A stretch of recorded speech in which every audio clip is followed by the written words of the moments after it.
Hey Twitch friends.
Hey Twitch. Hope you're doing all right. So, welcome back to my stream. I'm Owen, and I'm going to be catching up where I left off last week. Haven't really spent any time at all on testing the WebAuthn stuff since last week's stream. I did spend a little bit of time, I think last Monday, just reading up on testing forms with LiveView. And I think I found out why I was having a little bit of trouble. So I think where I left off was I was trying to consolidate the register and login forms into one form that would just, have like a connect button, so that if you would have one form to use, regardless of whether you're a new or existing user. If you are a new user, you would, we would check to see if the username is already in the database. If the username is in the database and the browser has a registered key, it would let you log in. Otherwise, it would prompt you to register. And then if you tried to enter a username that was already taken, then you would get an error message. That was the goal. I think at the end of the day, I'm just not going to be able to do it that way. I think I've got to keep these as separate forms. And the reason for that is that forms in LiveView, so Phoenix HTML forms pre-exist, they predate Phoenix LiveView.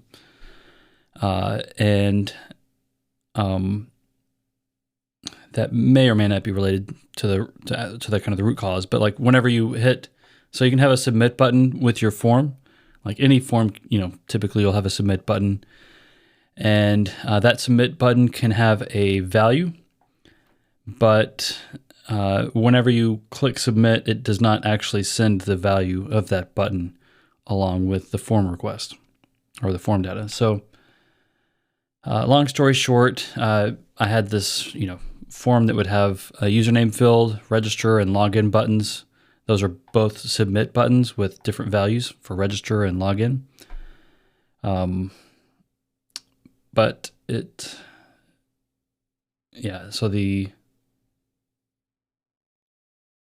So the form just doesn't take those submit buttons values with the form data.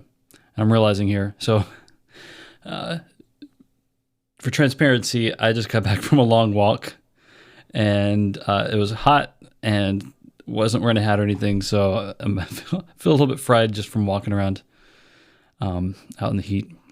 But I'm saying that because I realized I described two different forms just now. I described a form that has an input, a username input with one button called connect that would intelligently register or log in a user.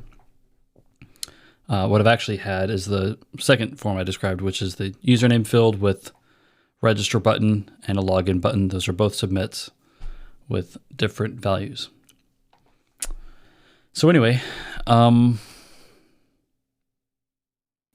don't think I've got the energy to work through and problem solve, really, at least not at the moment, for testing the WebAuthn stuff. But I think what I may do is, at least for the next few minutes, for the next hour or so, is just kind of think through, kind of maybe set up an outline for the talk I might be giving at ElixirConf, if it's approved. So what I'll do is I'll start with, first if I gotta get this camera thing turned back on. Yeah, so I use Twitch Studio. I'm not sure why every once in a while I don't know if this is an issue with Twitch Studio or my video equipment, but anyway. So yeah, sometimes I have to like retoggle or re-enable the video device. Anyway, so I'm gonna start up a markdown document, start outlining what I have in mind for the talk that I would be giving at ElixirConf.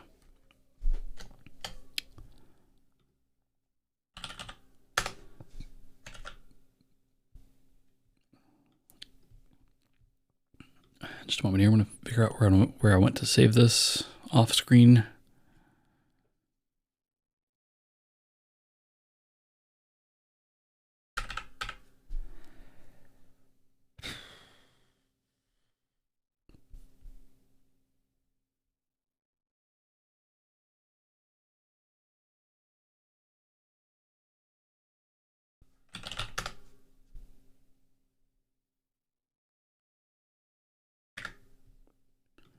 Okay.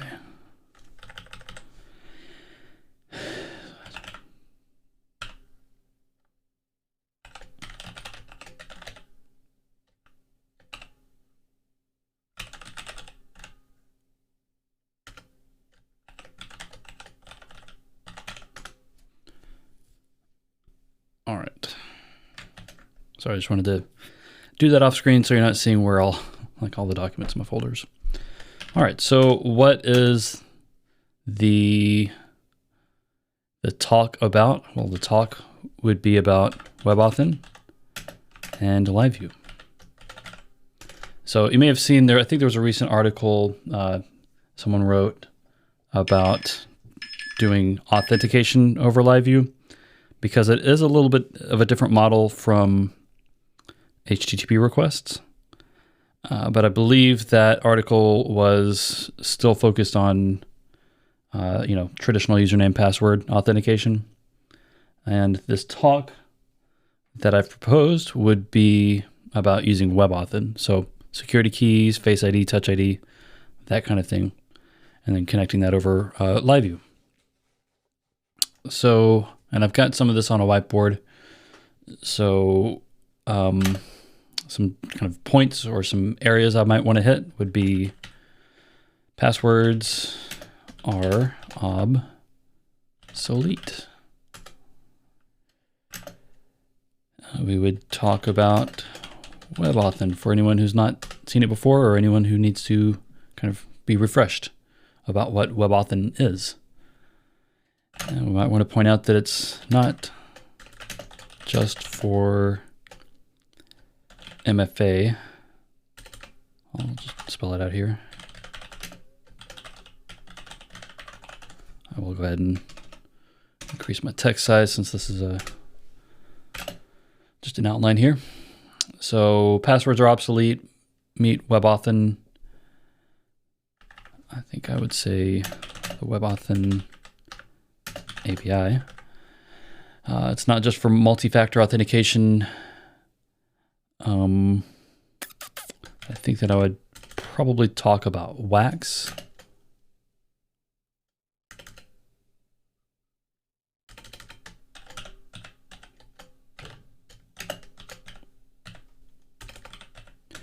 Then I would go into implementing WebAuthn over LiveView. I want to have a demo. I might actually, so normally in a talk you would have your demo kind of later after you've kind of walked through the process and maybe even shown some code. I might do that, but actually I kind of liked, for my first talk, I did my demo right up front with just a very brief explanation, but then I kind of explained kind of the inner workings after the demo, and I kind of liked that. I think it helped get people's attention and made the rest of the talk more interesting. So I might move the demo up, but I'm going to get these bullet points in here first. All right, so this is going to be ambitious. I'm not sure if I can pull this off. It's not live vomit. It's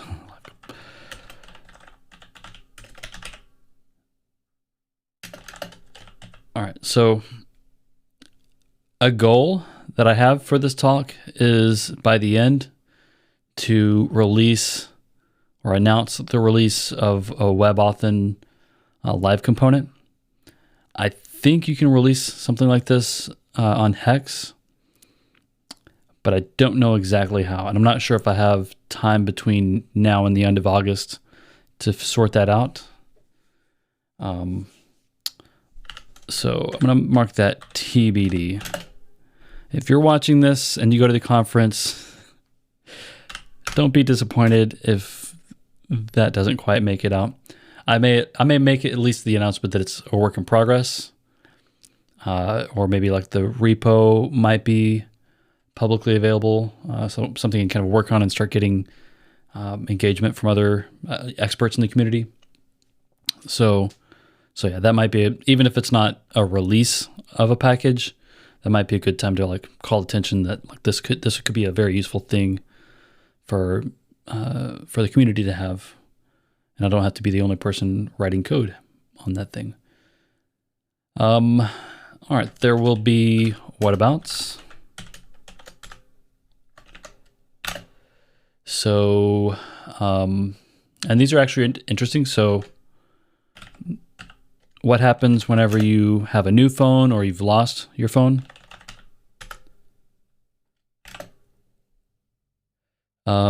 What about multiple accounts on a single device? What about iPhone versus Android versus macOS versus Windows versus Linux? I don't know if I would be able to get into all of those, but the nice thing is, at least in the browser, WebAuthn is supported in, I think almost all the, I think it's all the modern browsers now. What about, I guess testing would be something we've actually talked about recently. And then as far as testing goes, we'd have to talk a little bit about the Elixir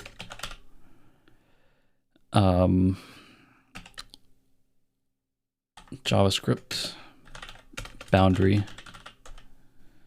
Okay. So here are the kind of topics I would expect to hit.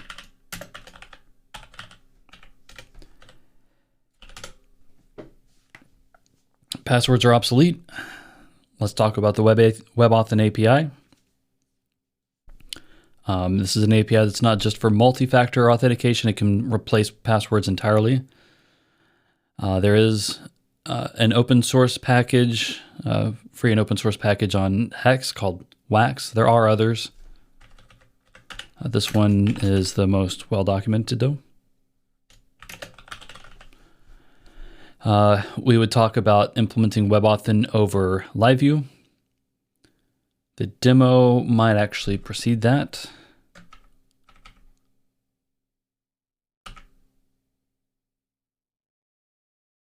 Demo might even go first. Yeah, and then actually might do the demo twice. That might be fun to like kind of show, show the demo twice. Show it for the first time where you see it work, but you don't understand exactly what's happening. I walk through explanations, introduce you to new topics, go through the short demo again, and then as a registering a user and logging in as a user, and then I think it would make sense the second time even more than it did the first. All right, and if these talks typically go, I think 30 to 40 minutes, I think there's a lot to cover within that amount of time. So yeah, let's start on demo. So for the demo, I would show a like I said a few minutes ago, I think I will wind up with separate register and login forms. My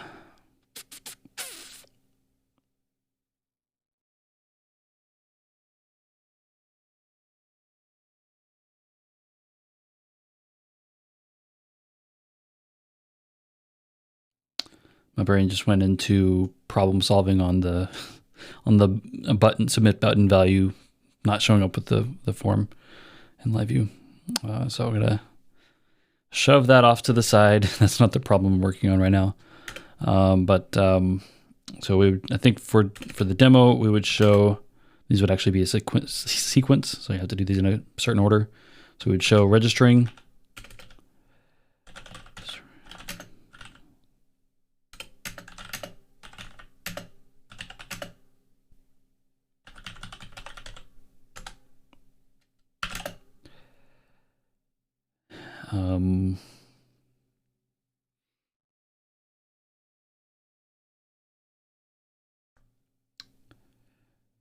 Then we could talk about logging in on the same device. That's really all there is to it. This is like the demo, I think, is going to be so simple because WebAuthn just simplifies things, at least for the user, it simplifies things a lot. So maybe I may have to flesh that out a little bit later on, but then we can talk about passwords.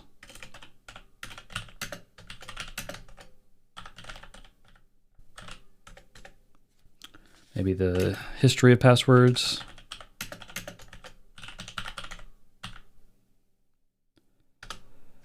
We'll make that a brief history of passwords.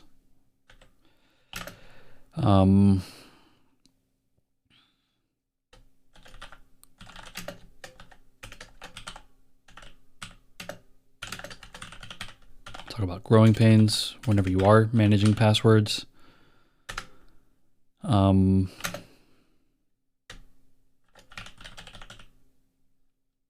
Breaches and other security concerns. Breaches, I want to make sure I talk about phishing. And I think that may be good for passwords are obsolete. So then we would go into meet WebAuthn API.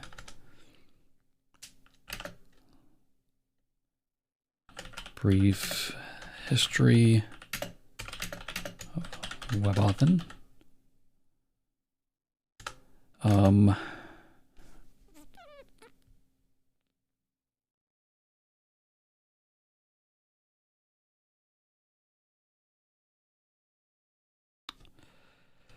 Talk about browser support.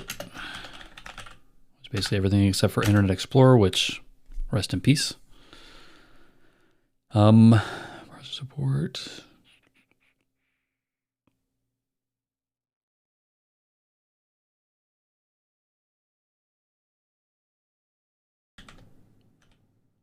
I think I want to at least mention at some point that it's widely, I don't know if I would even say widely. I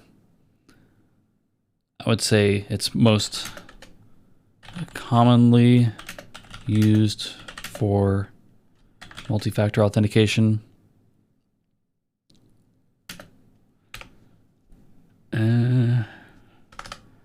Then I think there's going to be a bullet point here, but it's not just for MFA.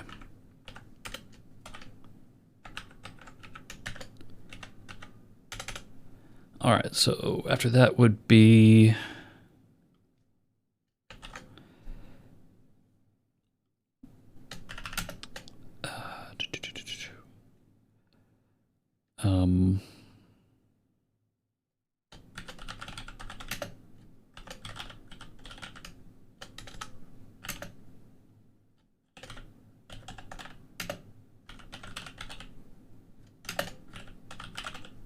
so we'll just show a page of HexPM with the search results for WebAuthn. I think there's maybe 3 or 4 that I can remember off the top of my head. A couple of those they seemed like the features were actually fairly robust, but like one of them, like I probably would have liked to use, but it just had 0 documentation at the time. It was a few months ago. That may have changed because I did do a little bit of chatting in the forums about this while I was working on it, and maybe that got some attention back from the authors on those packages. So maybe those are a little bit more further along than they were. But we'll focus on Wax. At least that's the plan.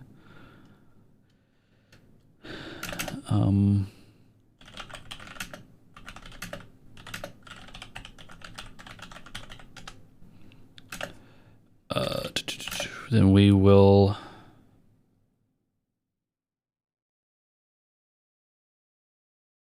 maybe glance. We'll talk briefly about Wax registration challenges, as well as the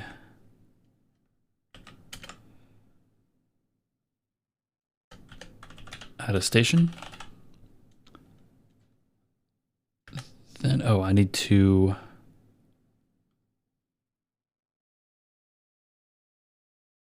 show the WebAuthn.io. I think that's the site. I'm going to show like the kind of the site you can go to and just kind of like tinker with WebAuthn without even writing any code. Then we'll talk about registration challenge, registration attestation. I think it's called login challenge and attestation.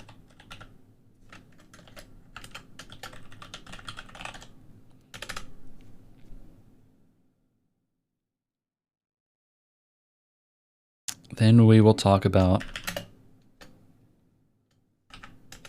we'll mention that Wax built for controllers.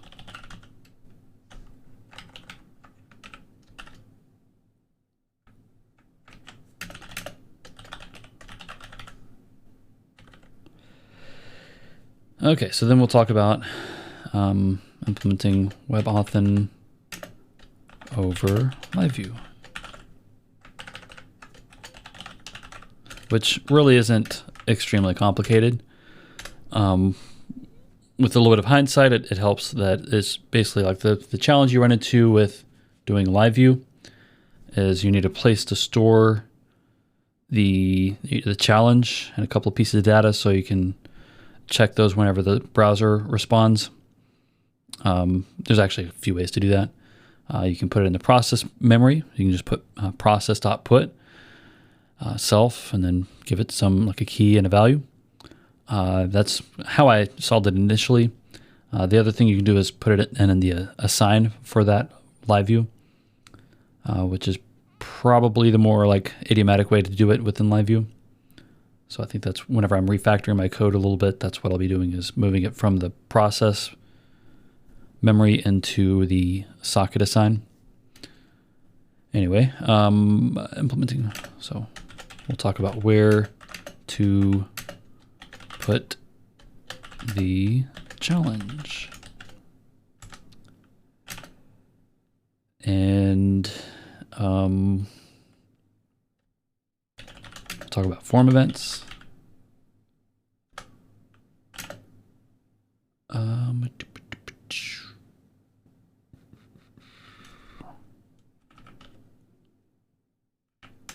I'll talk first about the form.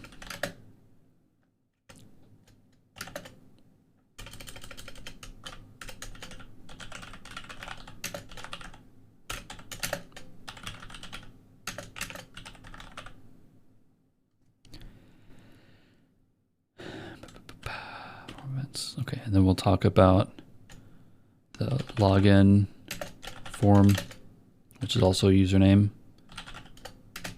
Submit.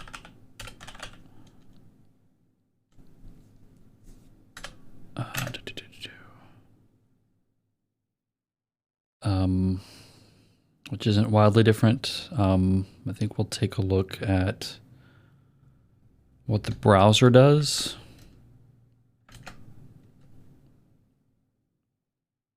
Like, how does the browser know whether you have, like, whether this device is registered?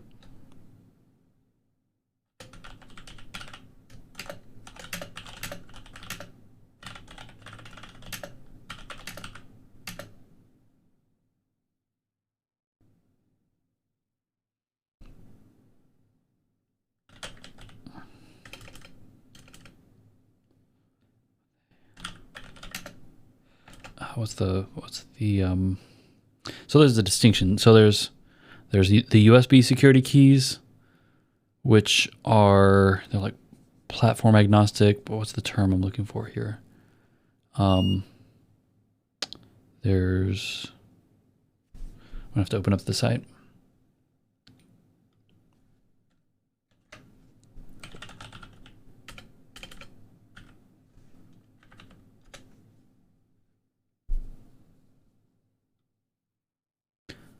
Okay, platform versus cross-platform.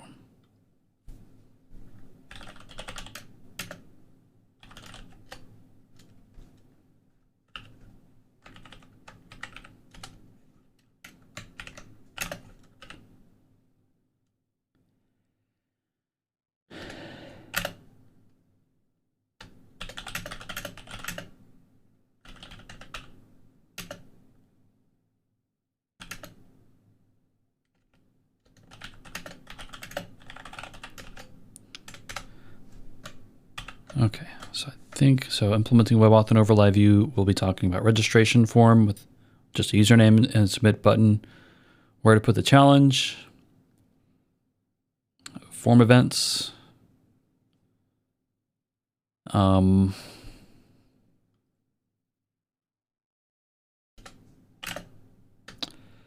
maybe talk about a schemaless change set, which is just kind of, it's not necessarily WebAuthn related, but I think it's really handy for forms just to have a schemaless change set, which it means a change set that's not backed by the database. It's not like this. Whenever you're in the registration form, like we're not necessarily saving, like there's not like a registrations table associated with it. So that's the schemaless part of a schemaless change set. But you get all the benefits of like requiring that there is a username, that it meets certain requirements, that's like a minimum or maximum length, and also that it's a unique username, which typically makes sense. And that's a really great way to build validations for forms, whether you're in LiveView or not.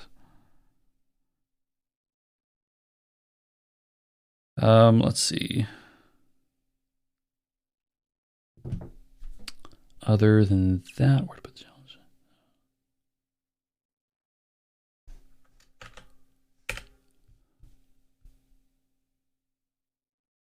So then we'll do a demo again. Demo recap, which would just be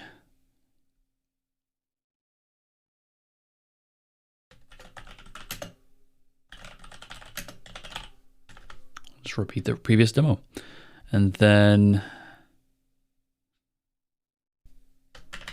if everything goes well before the talk, I will announce like what I'm hoping this WebAuthn.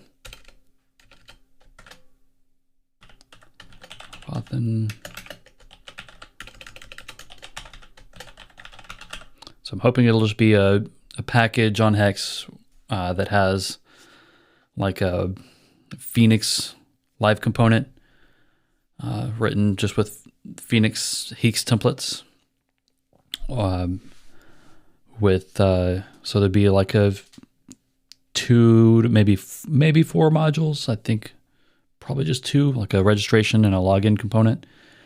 And yeah, then you would just kind of, well, those would really be live views, not components, I think.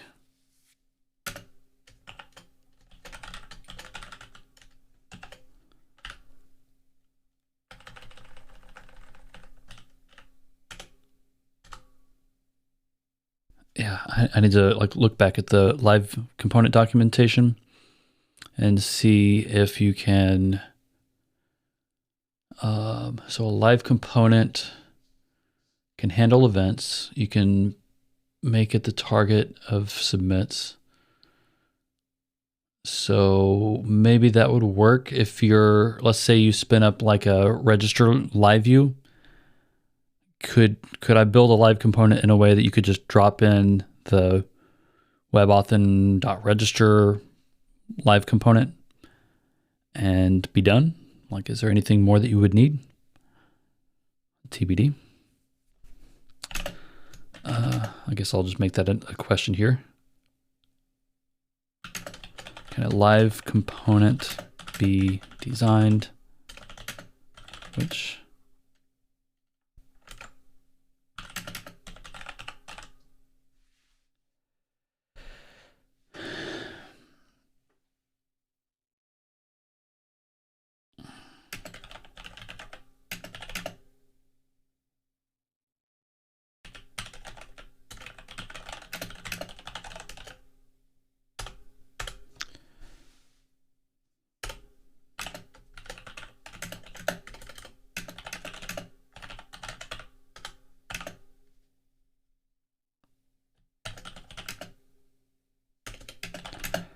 call for, I do want to have a call for action, like call for either like review, feedback, call for feedback, PRs maybe. That depends on like my ability to maintain something open source like this. With it being a highly sensitive, like when it comes to authentication, like this is maybe the most critical piece of your UI for an application, even for an API. Like authentication is kind of like table stakes, but also you've got to get it right. So like I want to make sure that if I'm releasing a live component, especially if it's not an alpha or beta, I want to make sure that it's been reviewed by people who think about security on a more regular basis. And, you know, it's always good just to get second or third, fourth, fifth, multiple pairs of eyes, especially for sensitive security components like this. Well, I guess the last would be whatabouts, and then testing may or might not go before this.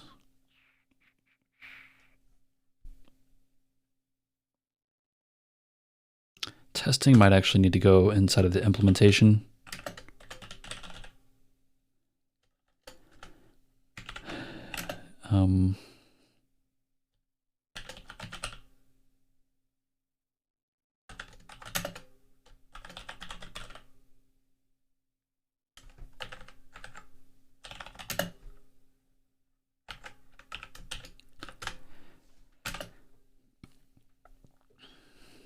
So what I mean by the Elixir JavaScript hook boundary is, so the way I've built this, my implementation so far has been with JavaScript hooks for LiveView.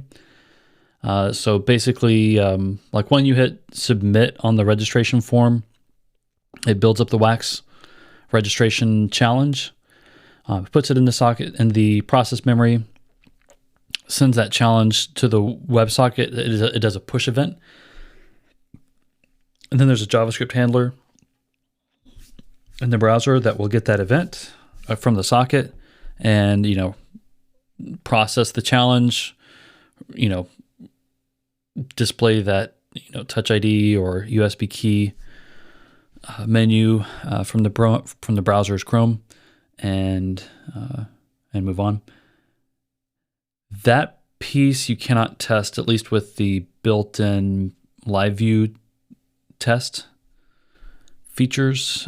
You would need something like Wallaby in order to, I don't even know if that's possible, because like this is kind of like Shadow DOM, I think.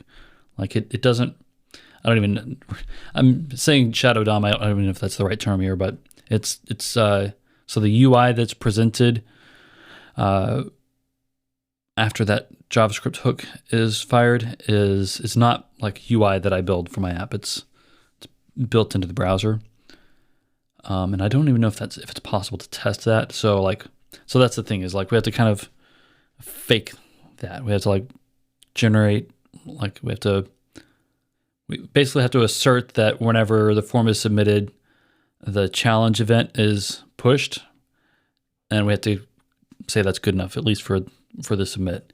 And then we also have to test, so let's say form submit.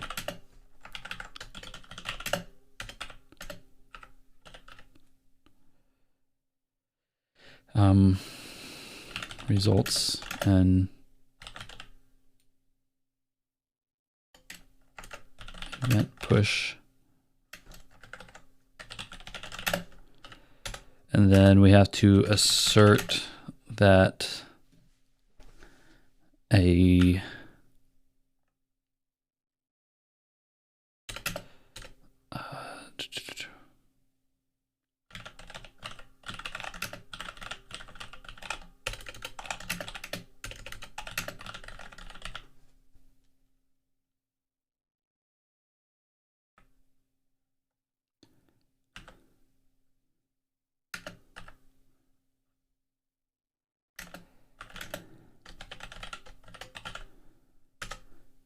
then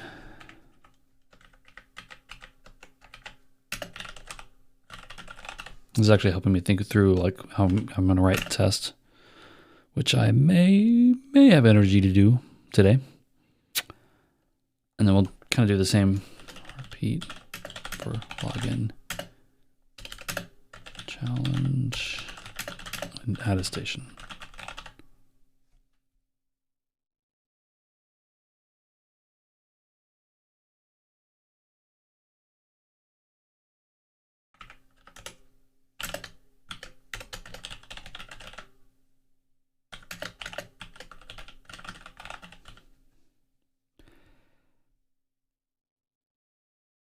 All right, that covers testing, which is no longer a separate topic. And then I guess we'll do whatabouts.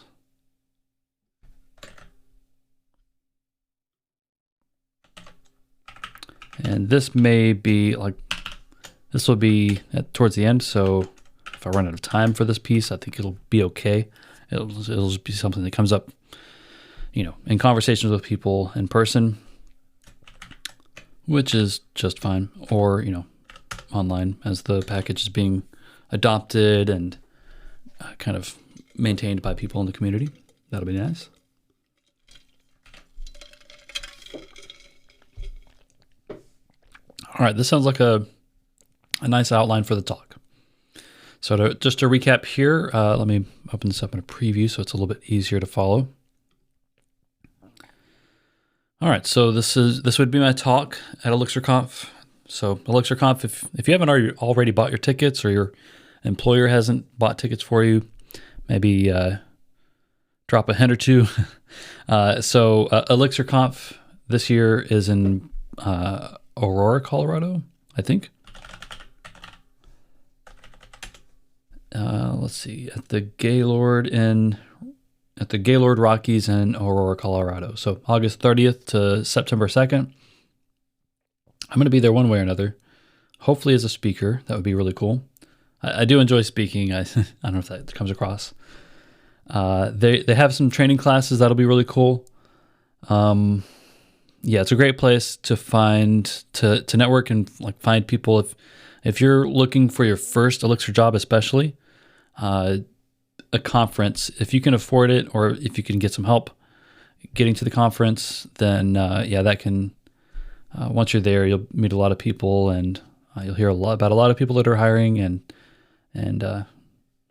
yeah, so it's a great place to be if you're looking for a new opportunity. Also, looks like they've got opportunities for sponsors as well. So I think the call for proposals for talks is over. Yeah, because this is just over a month away. Wow. So yeah, that means I have a little bit of time to get this talk together. So I hopefully I will hear that it's the status of my proposal in the next week or two. All right, so if I'm giving this talk, this is how it's going to look, roughly, at least this is the plan. So WebAuthn and LiveView, the topics would be, we'd have a demo, we talk about passwords and how they're obsolete, talk about the WebAuthn API, talk about resources we have within the Elixir community, including Wax. We'll talk about implementing WebAuthn for LiveView specifically. We'll kind of recap the demo so you can kind of reinforce what you've seen in the talk up to that point. Then I will talk about either a planned or an available WebAuthn Live component package on Hex. And if there is time, then we'll talk about whatabouts, like lost or new, like replacing your device, multiple accounts on a device, and then differences between devices and operating systems. So the demo would encompass registering a new user without a password and then logging in from the same device. We talk about passwords. So we give a brief history of passwords. We talk about growing pains, how you have to kind of keep up with algorithms and that kind of thing. We talk about breaches, phishing, and other security concerns. So breaches being like someone gets to your database and downloads all of your users and passwords, even if they're encrypted. That's a problem because they can be they can use rainbow tables and stuff like that to get around your encryption. Phishing would be like someone tricks you into giving your password on an invalid site. So that's passwords are obsolete. Then we'd talk about the WebAuthn API, brief history of it, challenges and attestations. These are kind of like the two kind of like high level pieces of like when you're writing the code, when you're building, like implementing, then you're basically dealing with challenges and attestations. We talk a little bit about browser support. I probably wouldn't have time to get into like nuances between the browsers, like which settings and configuration you have to use for Safari versus Chrome and that kind of thing. We'll talk about how up to this point it's been most commonly used for MFA, but it's not just for MFA. Actually, I want to add a point here somewhere. Yeah, probably here would be a good place. Passkeys.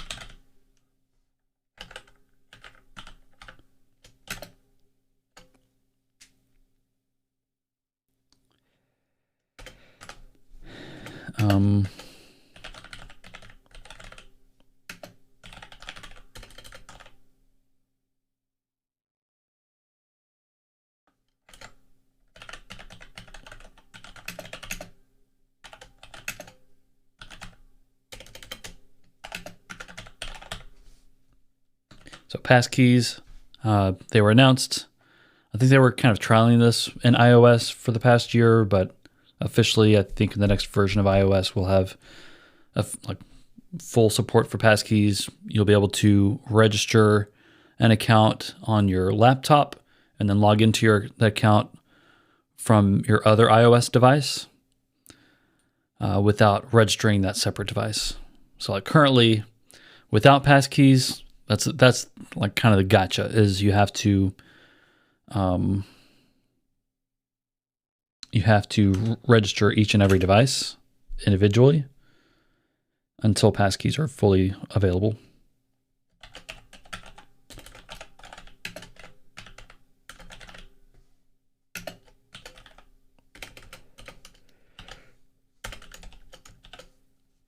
Okay. So we'll talk about multiple devices and passkeys, which are going to solve that multiple device problem. Okay, and then,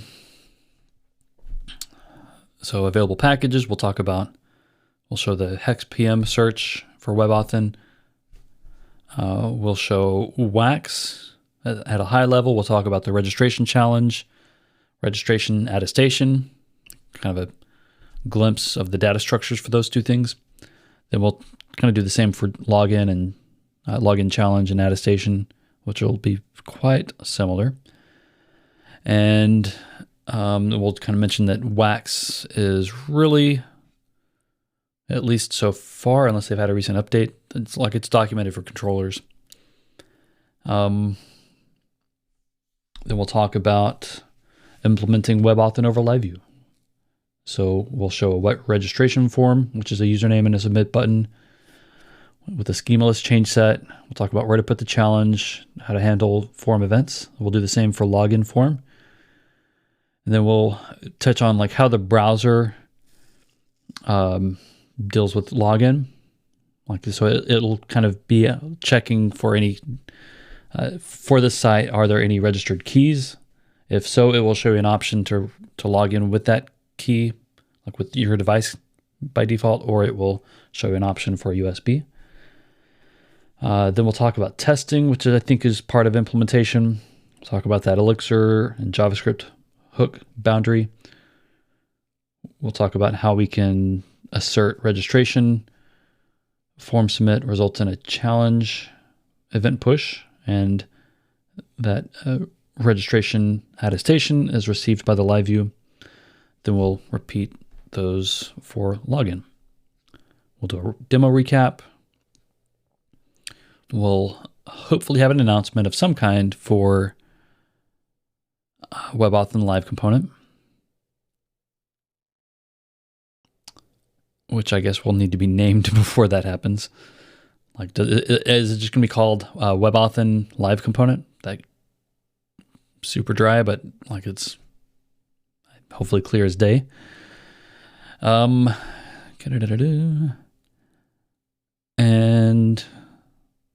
whatabouts. Cool. So I think that sounds like a pretty good outline, like I said, for the talk. I could easily just start opening Keynote and start slinging information into slides. I think what I might want to do instead is start kind of piecing together details, fleshing out some of the pieces of this. Before I do that, I'm going to take a quick break. So I'm going to give this, I think, about five minutes, and I will return. Let me find you some hold music while I'm away. Let's see, which one do I want to play?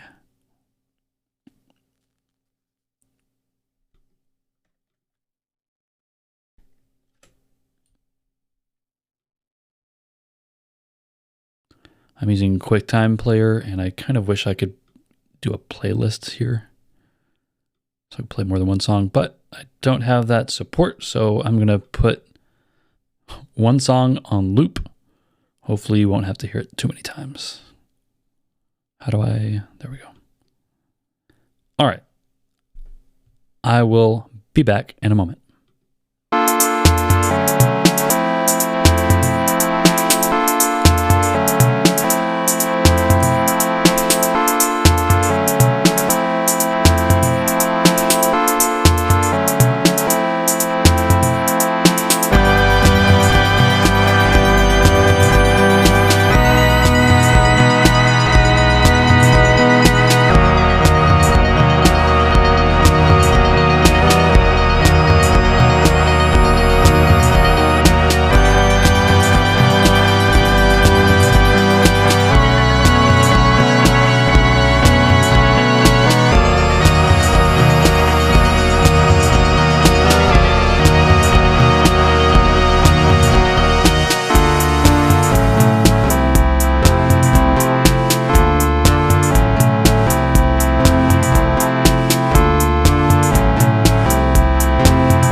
back. All right. Well, thank you for bearing with me, and I hope you enjoy the hold music. It's a little number called Dance to This, so I don't know, maybe you were dancing. So, so I've got my outline for the talk that I would like to do at ElixirConf. And I think the next thing to do would be just to put a little bit more detail into the talk so I can kind of build on that a little bit later on. So let's get back to it. All right, so let's see.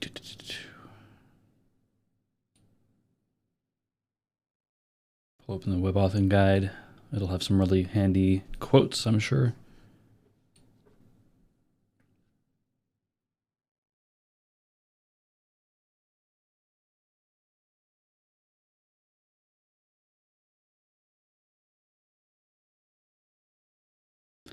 So my audience at an Elixir conference is going to be a lot of developers.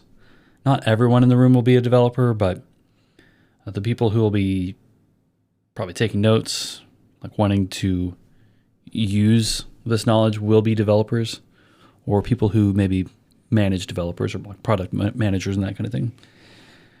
And I think everyone who's listening will be either fully aware or will have more than usual awareness of how bad passwords are. So I don't want to like necessarily preach to the choir about passwords. This will also be a talk that's online through YouTube at some point, you know, assuming it's approved. So I got to keep that audience in mind as well. So I want to explain why passwords are obsolete without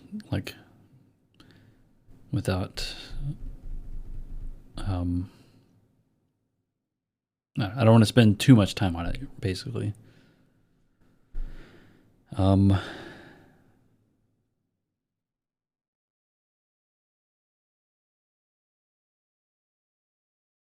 Let's see. History of passwords. Let's just start there.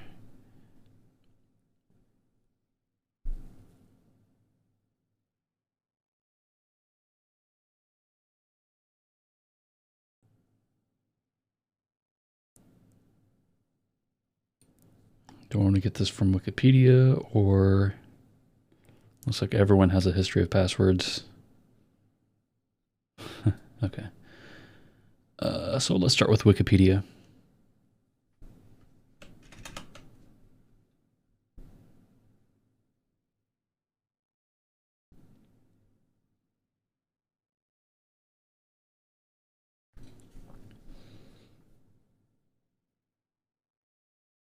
Sometimes called a passcode.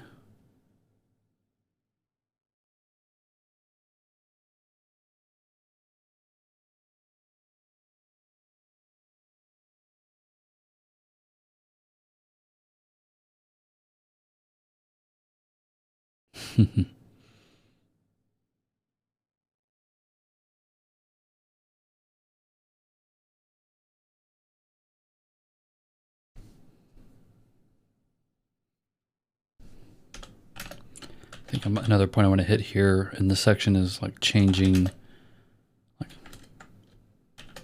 ever changing standards and recommendations.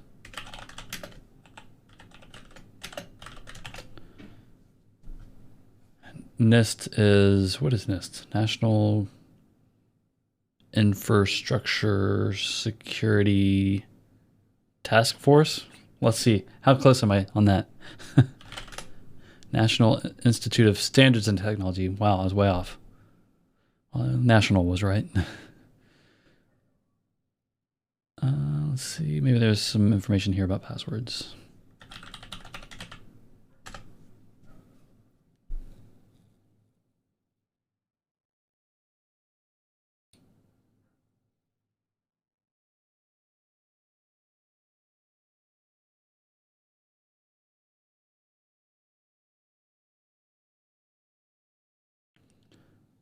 So this being an like a government agency, They actually, yeah, so they have papers. These are white papers.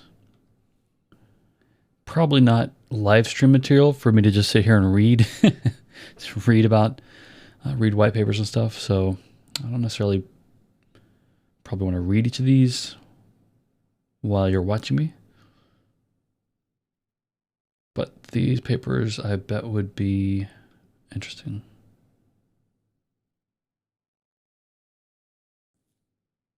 If I can even get them.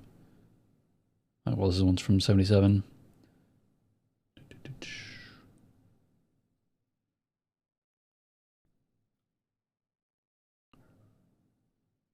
This one's 2011. I want to say there was something more recent.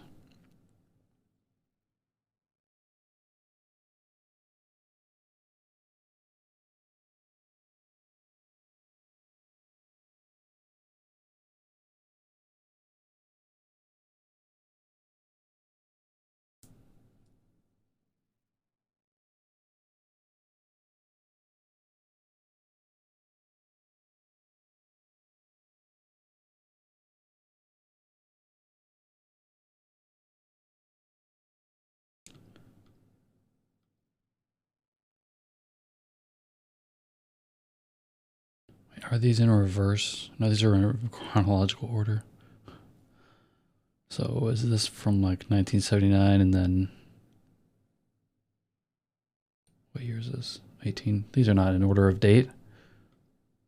Okay, not helpful.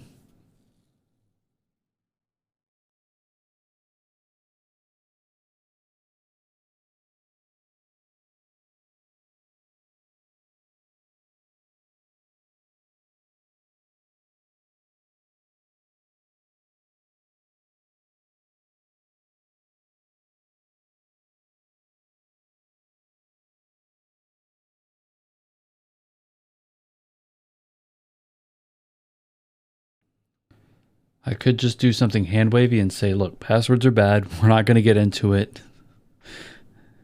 You know why. If you've paid any attention at all to the news or industry like security research, this is not should not be a controversial statement, I don't think.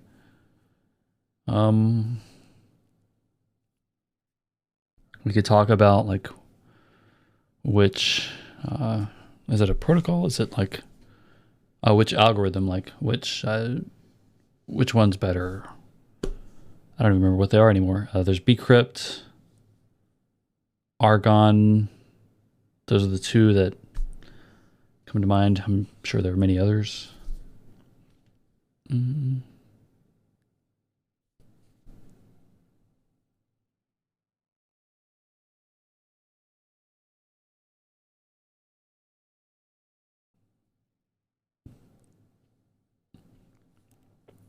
Okay, so interesting. So passwords have been used since ancient times. Of course, we're talking about like human to human.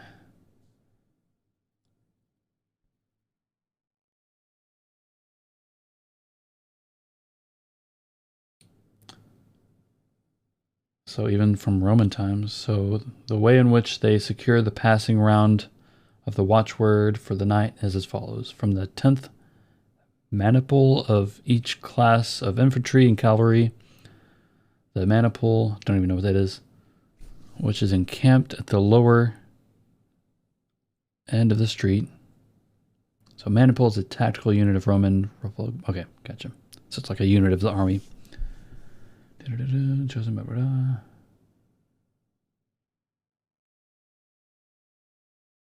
So it would be a wooden tablet with a word inscribed on it. They would hand off to each other.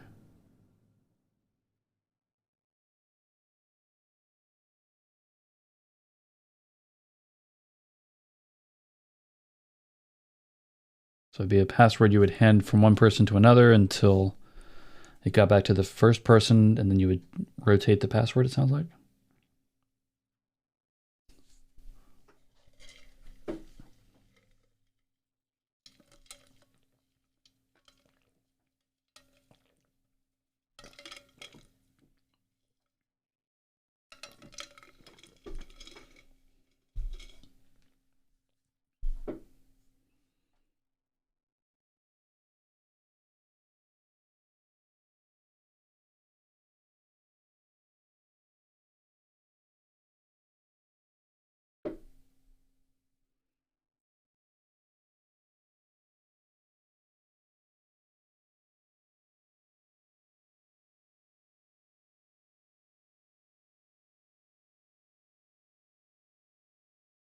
trying to think of like an audience participation piece here. Is there like a way we can reenact like passing a password around? Is that a good use of time? Maybe not. What we want to get to is WebAuthn. But we could talk about, I can at least kind of reference this section here.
Okay, so this conveniently highlighted section talks about how, even going back to 1961, the compatible time-sharing system at MIT was the first computer system to implement a password login.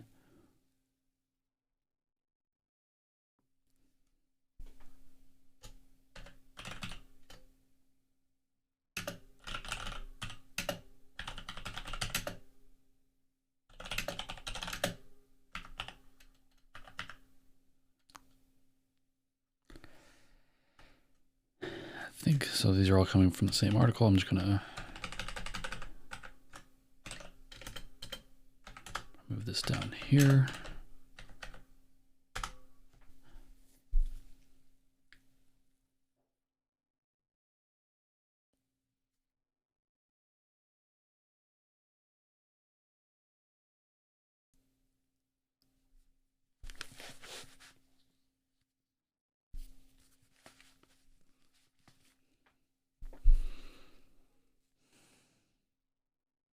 So in the 70s, Robert Morris developed a system of storing login passwords in a hashed form. So they were all plain text before that. The system was based on a simulated Hagelin rotor crypto machine and first appeared in 6th edition Unix 1974.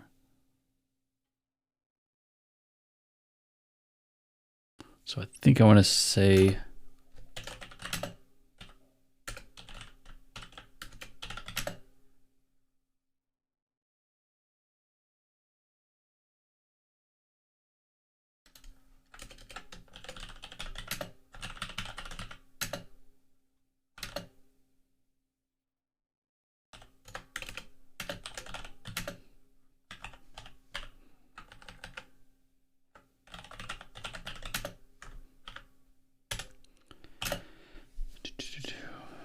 okay, that works.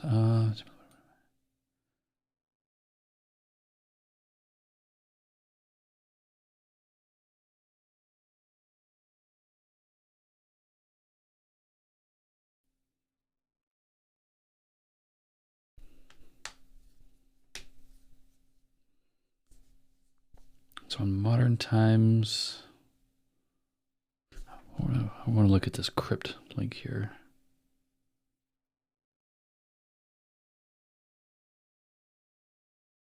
Wonder when this became available. Oh, 73? Wait, so what's the relationship here? So a later version of his algorithm. So crypt was available. Passwords became hashed in 74. Crypt was already there. But then later, I guess, at some point used assault.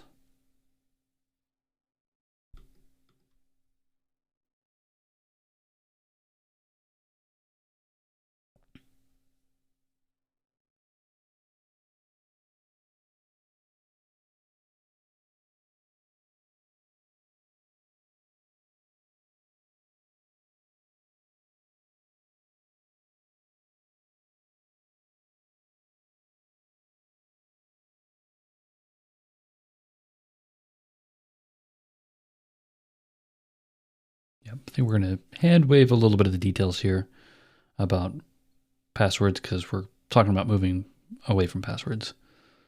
But they're used for login, control, all kinds of devices.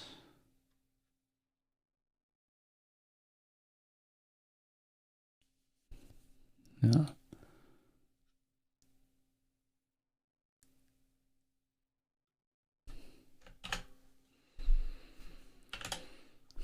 What are some growing pains?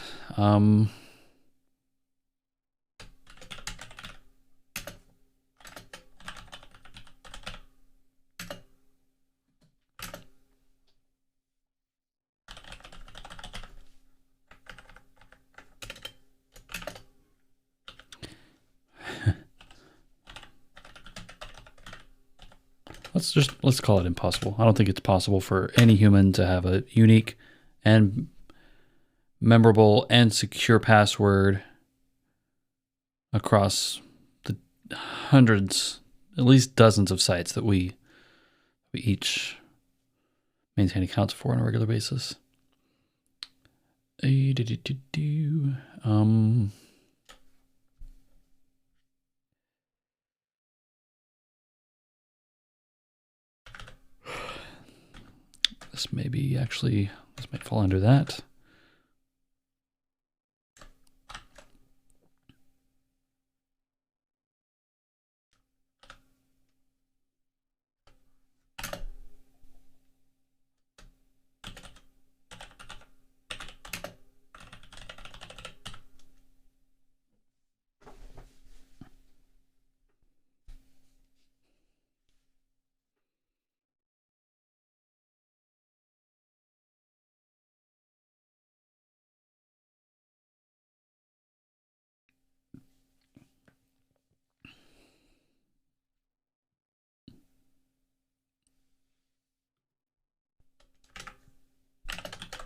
I guess we could talk about alternatives,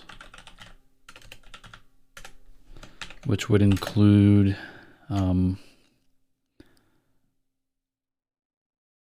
single sign-on.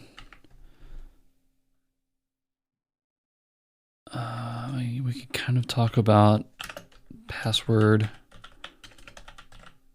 managers. Alternatives. Let's see. What was this? This would be not just alternatives, but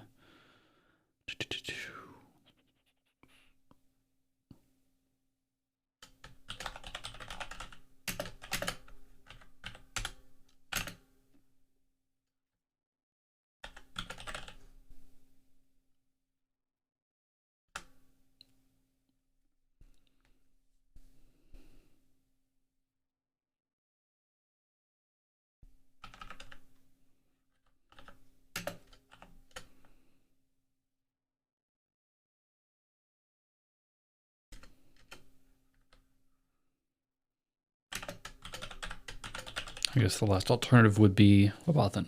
That's the one we'll be focusing on. But so you can use Password Manager to generate random passwords and memorize them for you. Then the trade-off is that those are stored in an external system, which, depending on the vendor or like the service you're using, may be secure and maybe bulletproof, but maybe not, and maybe you have no way of knowing that. So that could be like 1Password, LastPass, something like that, or like, you know, your operating system will also typically save passwords for you, or the browser. There's single sign-on, which typically is like enterprise.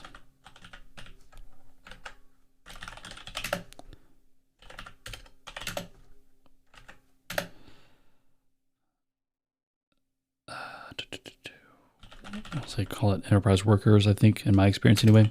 OAuth is like, think GitHub, Facebook, Twitter, sign in. But then you're usually trading off like privacy.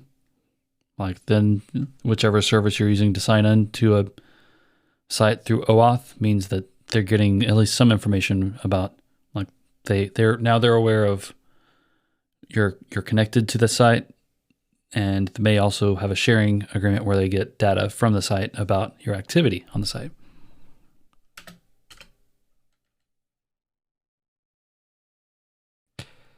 And then there's WebAuthn, which doesn't rely on any external service. It's basically your device. Okay. We'll talk about WebAuthn.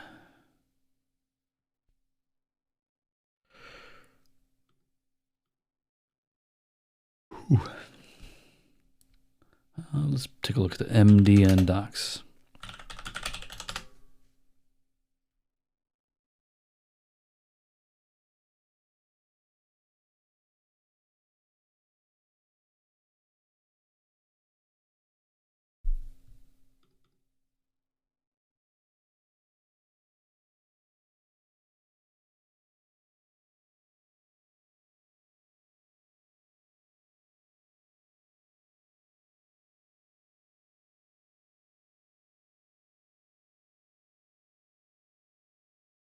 I think I might just use this quote.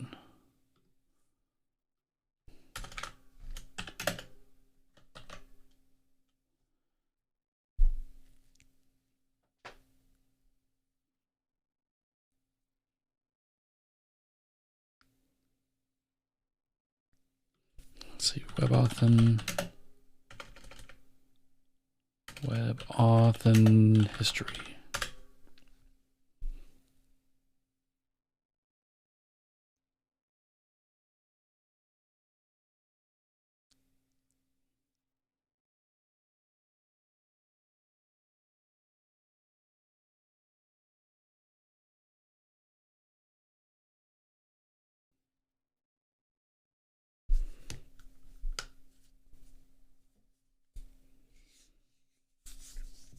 Cool. So this is, I mean, really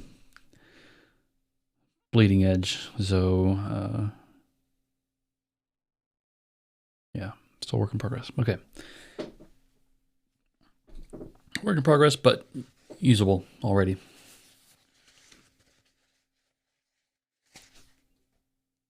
So it's part of the FIDO2 project.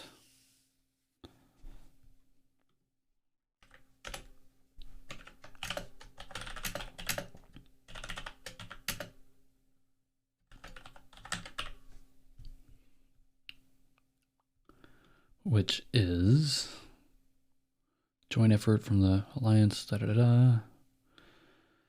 strong authentication for the web. Consists of the WebAuthn standard and the FIDO CTAP2 client authenticator protocol 2. Based upon previous work done with FIDO, universal two-factor.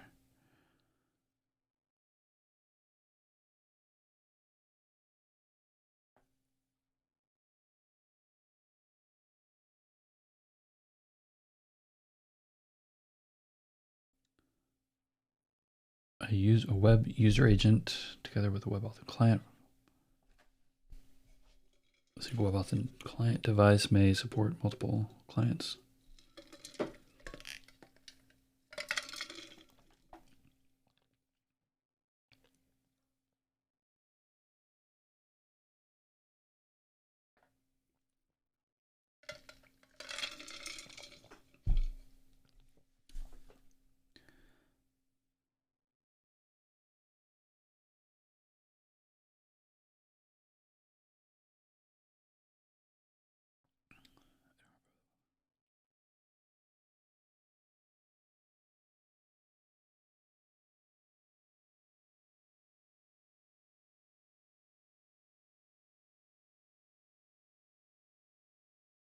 Okay, so the invention of using a smartphone as a cryptographic authenticator on a computer network is claimed U.S. patent 7,366,913, filed in, wow, 2002.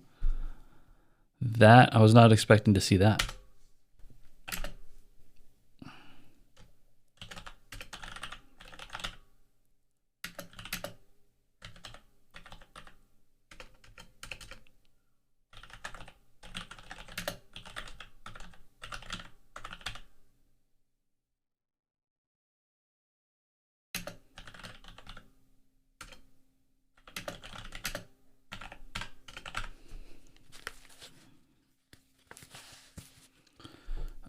Let's see, I'm gonna put this link in the doc as well.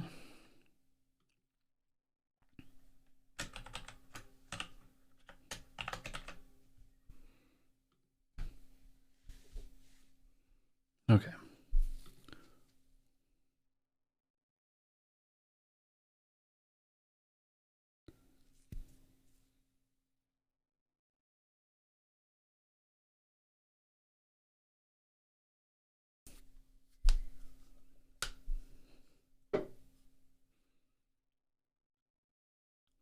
All right, so a FIDO2 authenticator may be used in either single factor mode or multi-factor mode. In single factor mode, the authenticator is activated by a test of user presence, which usually consists of a simple button push. Multi-factor mode, the authenticator performs user verification. Depending on the authenticator capabilities, this could be a PIN or password, or like a fingerprint or voice or something.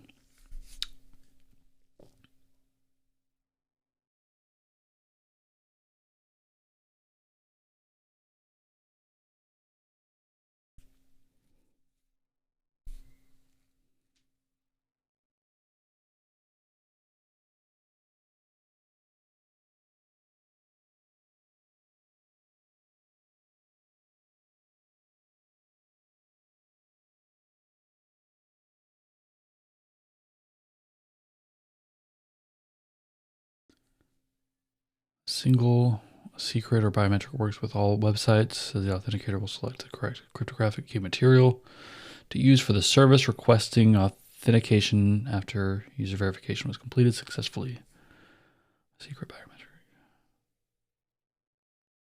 based on smartphone.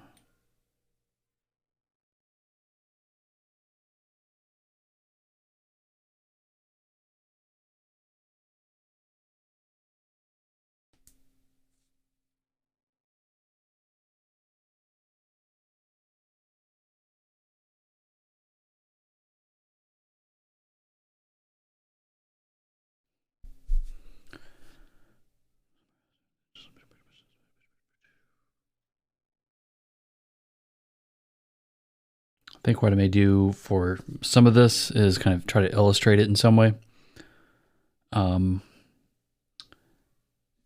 Because there's a little bit of a dance that happens with WebAuthn.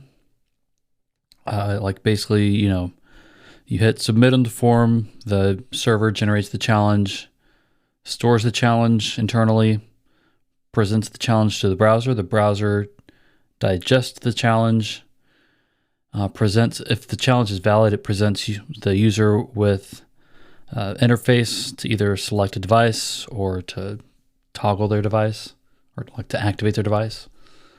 And once that's done, the browser sends the attestation back to the server. And the server digests that, validates it that it was that it meets the requirements. So yeah, you can explain that in text. I think some people will kind of take that explanation and understand it. Like once it's like refined a little bit, like that's not a clear explanation the way I just did it a minute ago, but still I think like an illustration of some kind would be helpful. So I'll be thinking about like maybe a metaphor or like a way to kind of visually represent that process.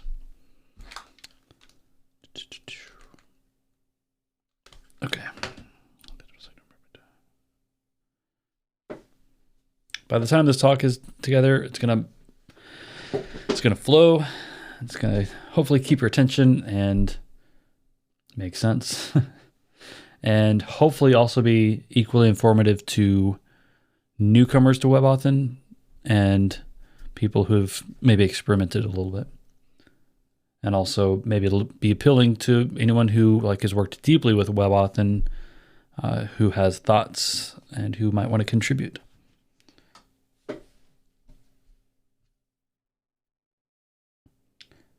Okay, let's take a look at can I use?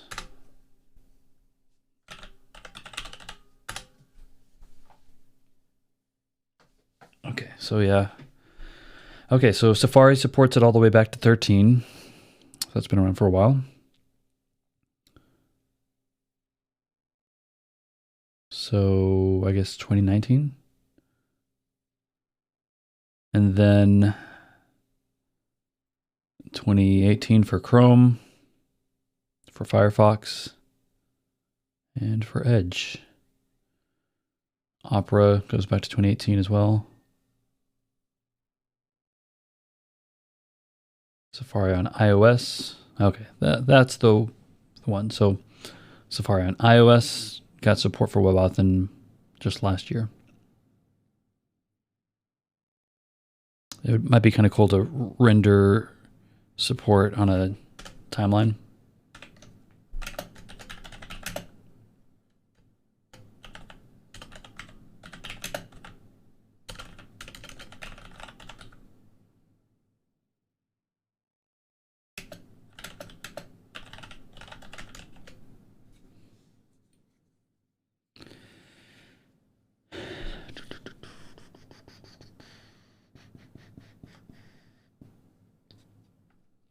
What about Android browser?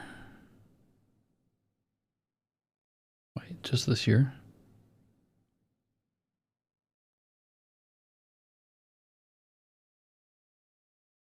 Opera for Android supported it as of last year.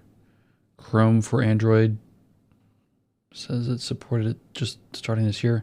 I kind of wonder if this column, so Android browser and Chrome for Android, I wonder if they're both the same version number, but they don't show multiple versions. Don't know what's up with that. Same with Firefox for Android. Maybe those just don't have as robust version data. So I don't know if I really believe that those only got support for WebAuthn like 2 months ago. Samsung, same thing. Weird. Okay. Okay, so you could toggle the flag.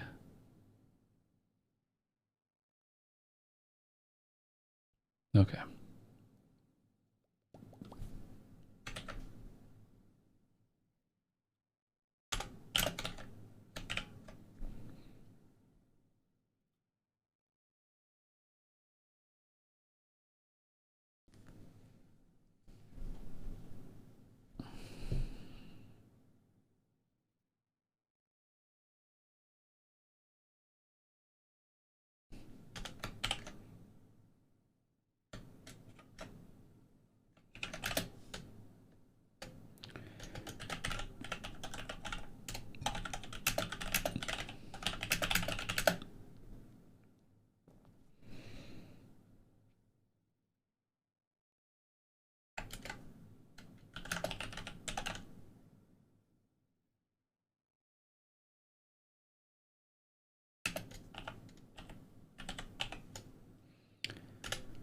So credentials with WebAuthn are scoped to a URL. So like a credential for, I don't know, apple.com is not going to work for apples.com. Like if you were tricked into going to a phishing website that looked and like appeared to be identical to the authentic site, but it was like maybe the URL was off by one, or like apple.xyz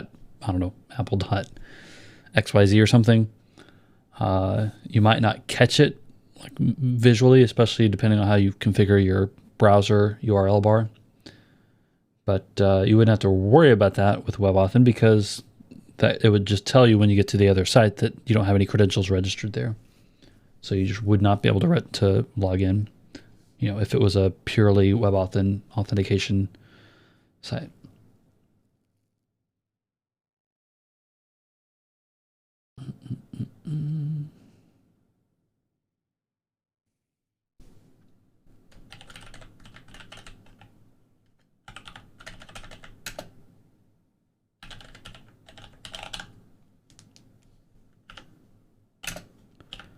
Also, WebAuthn is hardware backed, so it's either getting cryptographic operations from like a security key, like a USB device, or internally from your whichever device you're using.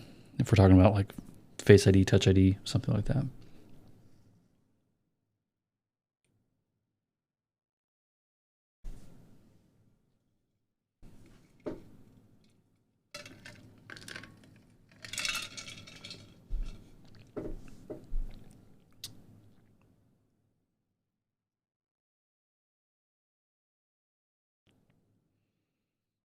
Oh, and I did actually find out that 1Password is working on support.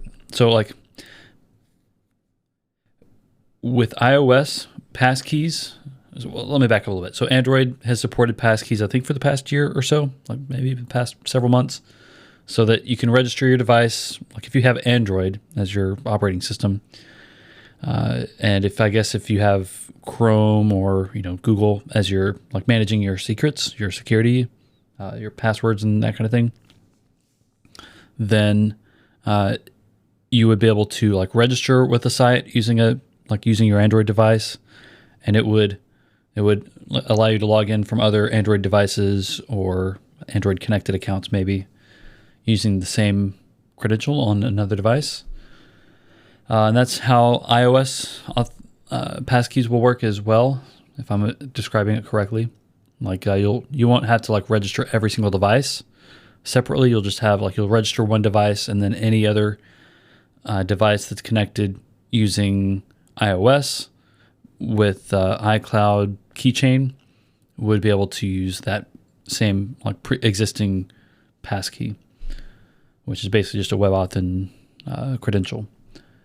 Now, the problem is, what if you don't use iCloud for your keychain, or if you don't have an Android device and you don't use that system for storing your secrets? Like, what if you use something like 1Password or LastPass?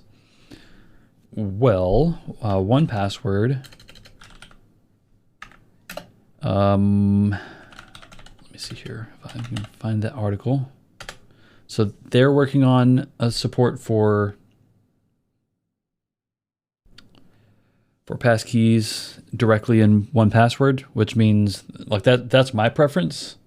It's the service I use, but it would also be cross-platform, so I wouldn't be tied to a particular operating system.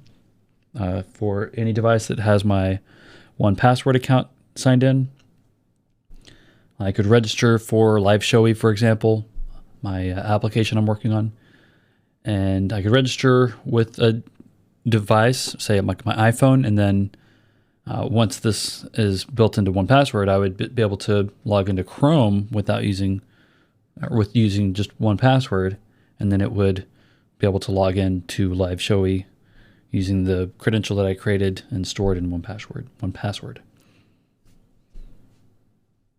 So that's what they're working on here. Let's see what this video looks like.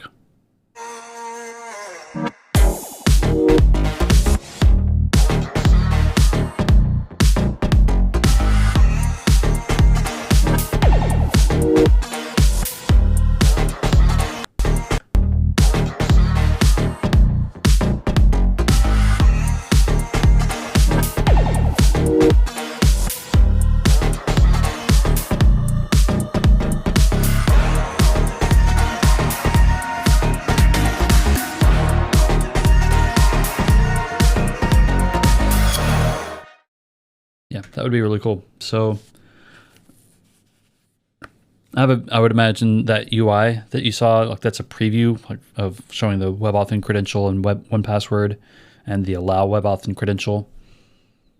I would imagine that might change a little bit. Like maybe Maybe you won't have to open 1Password to view that. Maybe it will pop up somehow from the browser, from the site. Anyway, however it works, that'd be cool. So shout out to 1Password for working on this, because I know they're very security minded. I listen to the podcast. So 1Password has a great podcast where they talk about security kind of news, but they also talk a little bit about the product that they maintain, and they build new features all the time. And so great all around. So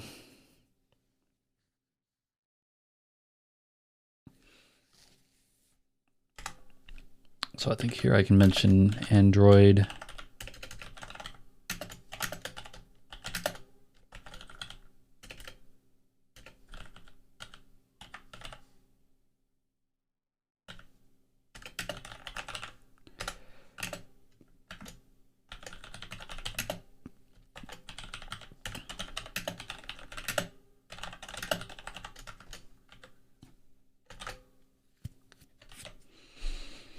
All right, so what about available packages? Let's take a look at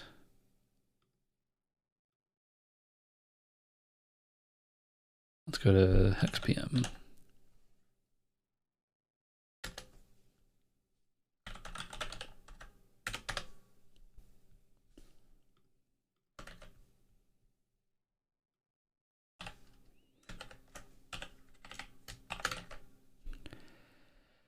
Okay, so yeah, like I said, there are a few libraries here for WebAuthn. The one that I chose, wax underscore if you're here, has the most downloads, so it would, like, stands to reason it's maybe the most well tested, at least in production, if it's actually been deployed on those applications. There are a few others though. Not that the version numbers matter too much here, but let's take a quick look at Wax, just because that's the one that I've used so far. So most recently updated May of 2021. These are the dependencies for Wax. So it actually uses the CBOR library. There's a CBOR key, which gets translated back and forth into JSON. There's Tesla, I think, which is being used for some requests with Wax. I'm only using a couple of pieces of Wax, by the way, like a couple of the features in Wax, since I'm doing this over LiveView. X509, would have to read up on that to explain it properly. And then I guess there's only one other package that depends on Wax, which would be Wax API REST. Okay, so what does the documentation look like? We have a pretty decent little, we have some decent documentation here for this library. This latest version here, we've got documentation for most of the modules. Some of these are more deeply defined than others.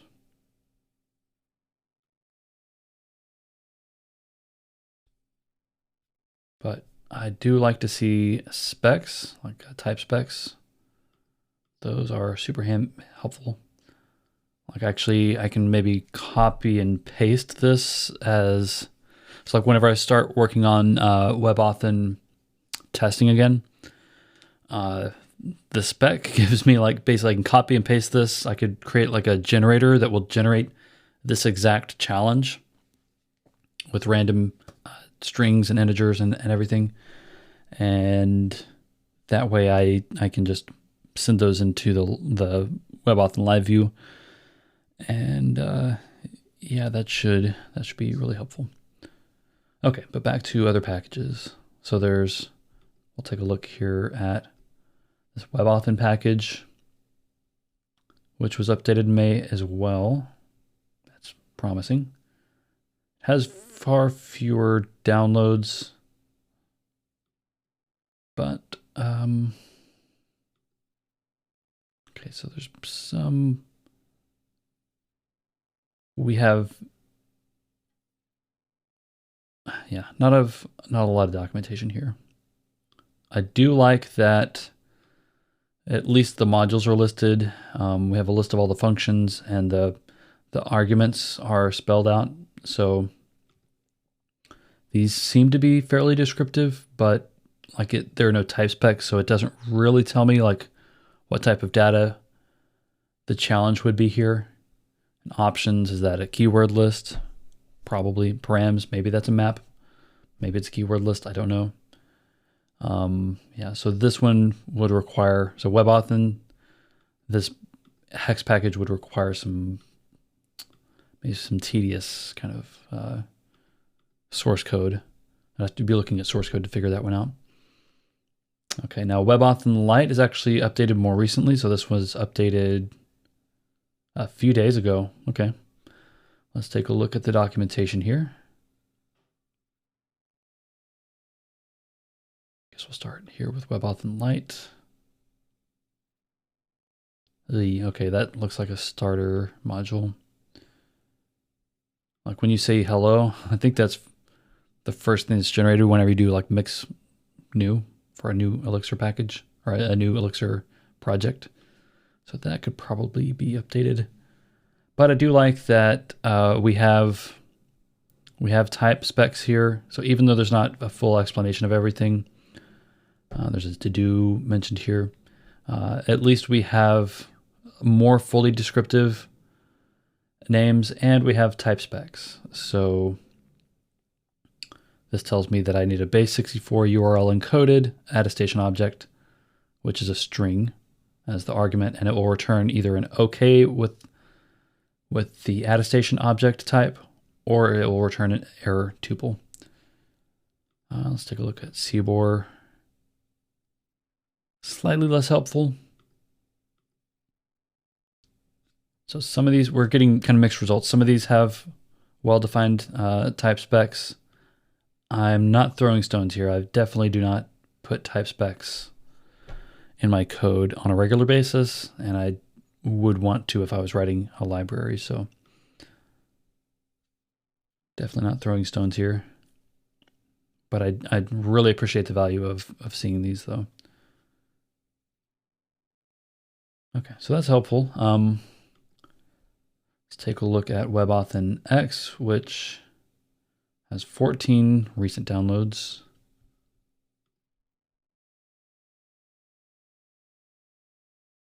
Okay, so we do have some useful information here.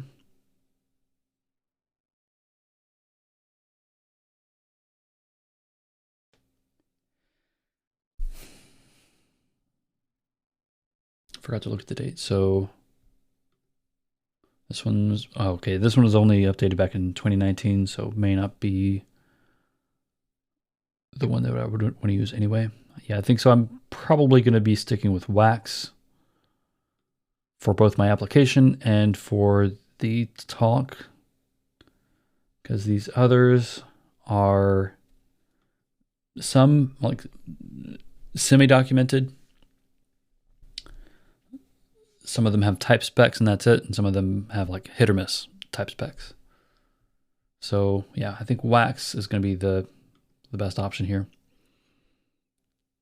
So then we'll talk about the challenge, which looks like this.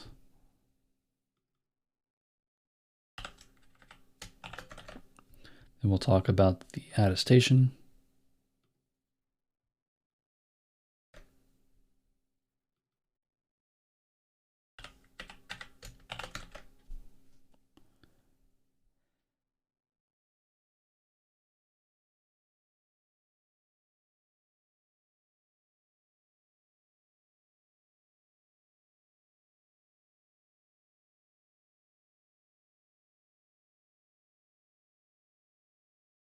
We might even talk about the coast key.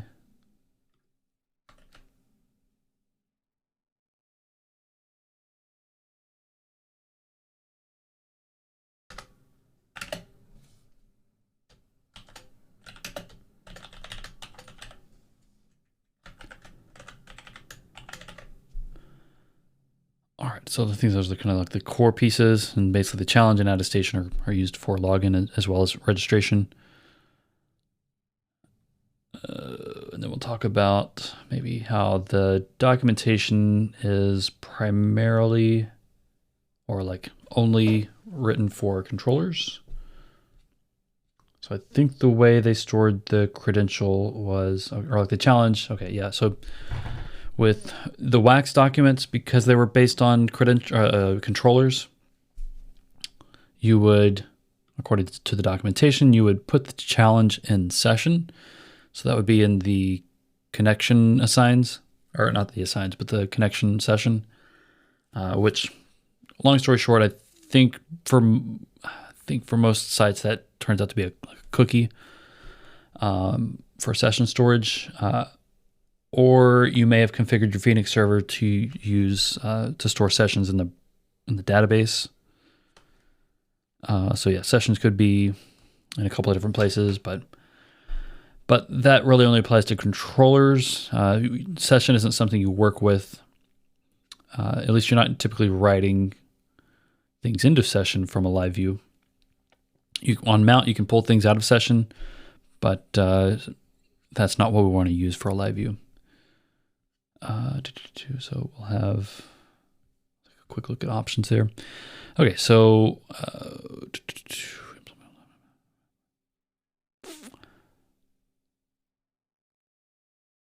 we'll talk about where to put the challenge.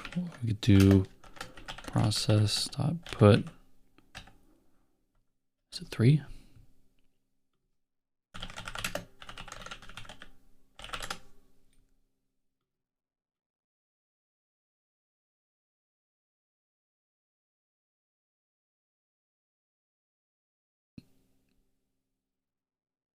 Put 2.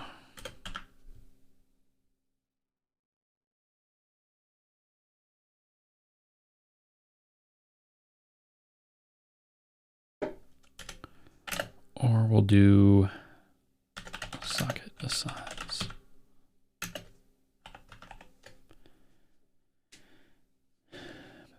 Form events, login form. I think I'll just kind of show the form, show the event handlers, maybe kind of briefly show the schemaless change set.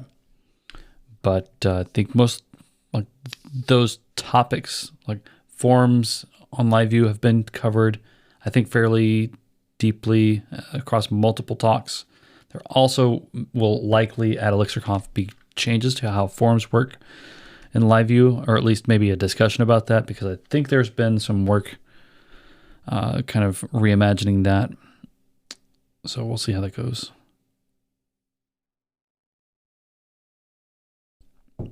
But yeah, I probably don't need to like explain, like this isn't like a training session of how to manage form events with LiveView. So we'll just kind of glance at those before moving on.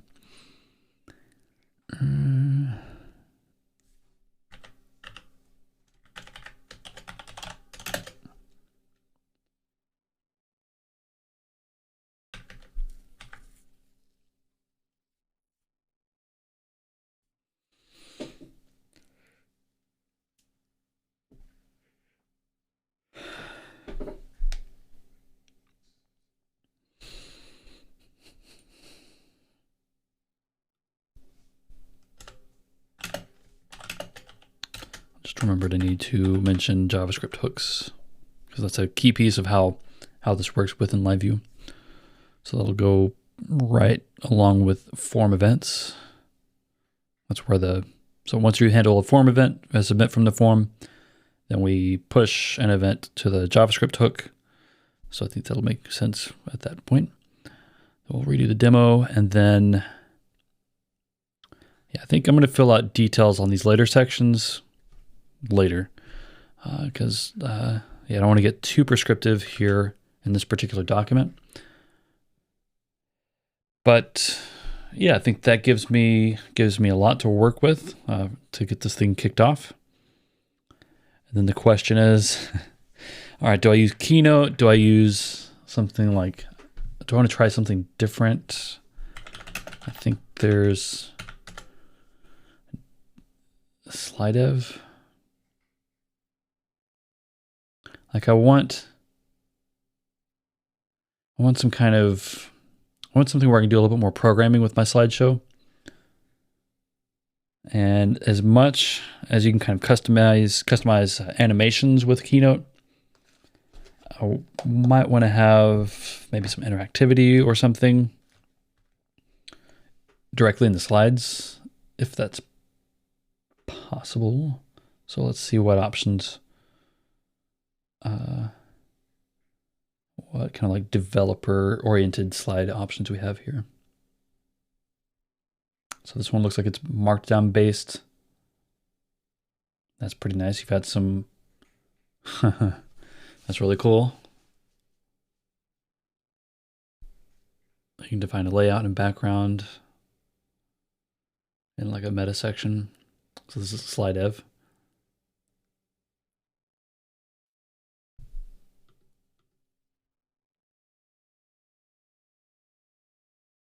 Looks like this is a JavaScript. It's installed through npm. Powered by Vite, Vue 3, or Vite, Vue 3, and Windy CSS. So it's not Tailwind. Oh, but it has support for Monaco editor built in, so you could show code. Like, so Monaco is like basically it's like the open source component of VS Code. So we can kind of show like a distilled version of VS Code directly in a browser, which is really cool. Next generation. I've not even heard of Windy CSS.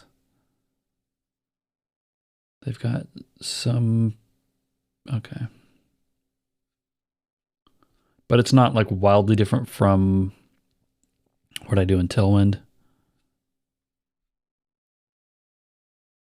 Yeah, I don't know. Fully compatible with Tailwind.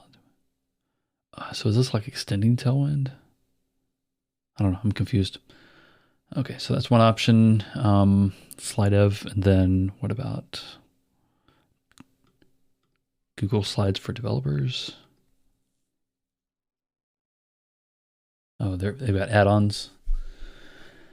Insert interactive content.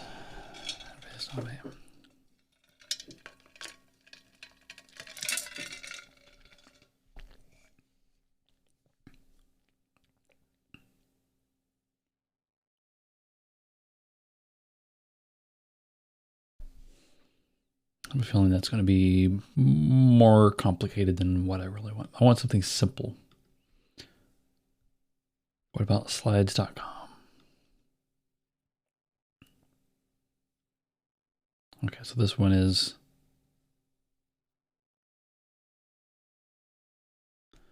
more like a GUI.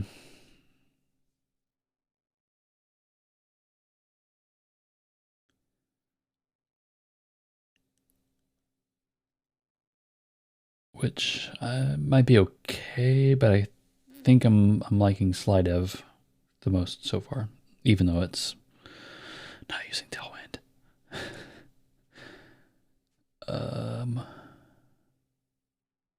Yeah, I don't think I don't want to be like clicking around this particular UI.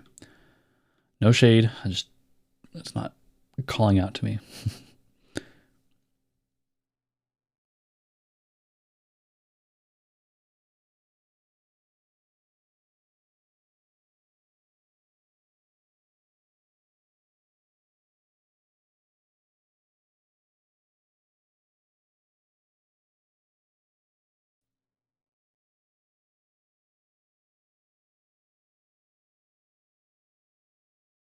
This may be the point where I go into Twitter and be like, hey guys, what should I use for slides? And then wait a week while everyone tells me to use the first search result slide dev. Slide dev.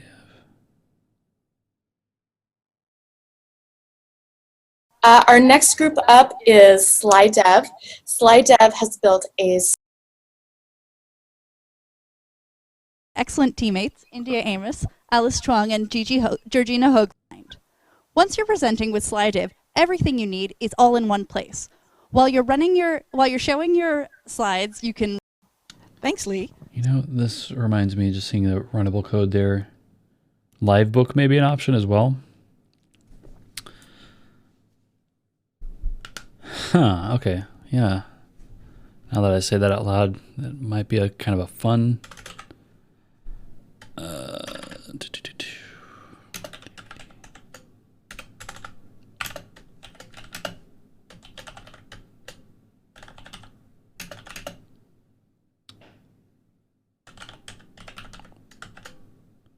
Yeah, so it might be kind of cool, especially at ElixirConf, because Livebook is like a Phoenix Elixir project, and I think they're always trying to grow adoption with Livebook. It's getting the most love more recently. It's also, you know, kind of being propelled and developed alongside work in NX, which I've glanced at. I've watched a couple short videos and maybe a talk or two about it, but have not delved really into NX. Although I think there may be some cases where I could use that for either work or for this, for live showing. Anyway, so yeah, building a presentation in Livebook might be kind of cool, just to show that on the screen. Especially if I customize it a little bit, that could be even funner. I'm trying to think. I don't know if I've seen... I think at NervesConf last year, so like right before ElixirConf, there was a kind of a mini conf for Nerves. Nerves being the embedded Elixir project. Don't have my... Here it is.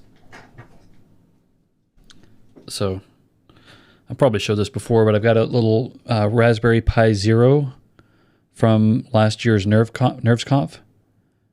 I don't know if that's in focus or not. I'll switch views over here. So last year's Nerves bad boys. So it's a Raspberry Pi Zero with a Scroll Hat Mini. So this is just a grid of LED lights. They're all white. They're not RGB. They're not... we weren't that blessed. But no, this was free, so it came along with the conference for Nerves. What was really cool is Nerves was kind of pre-baked onto the SD card, and they were all networked together through Wi-Fi. And then whenever John Karstens was pushing the update towards the end, like we were all like working on code, like updating code, running that through Livebook. I think he might have been presenting from Livebook as well. Or maybe he was just showing the same thing we were seeing locally, but just on a projector. But so Livebook was a part of that.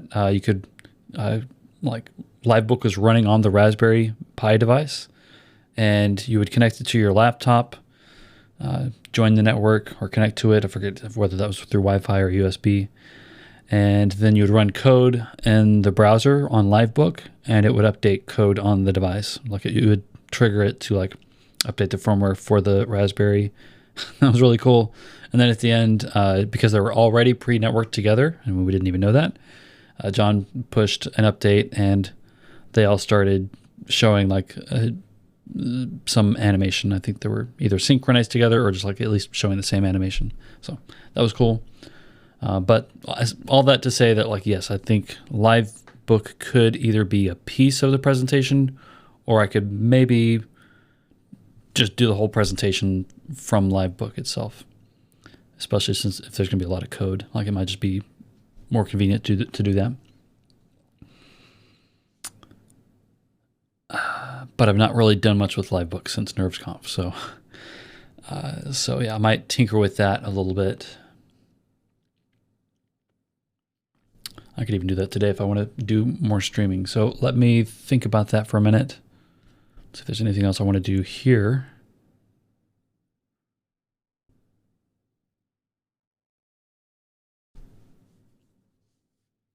While I'm looking at this, I see that SlideDev is under heavy development. API and usages are not set in stone yet. So, okay.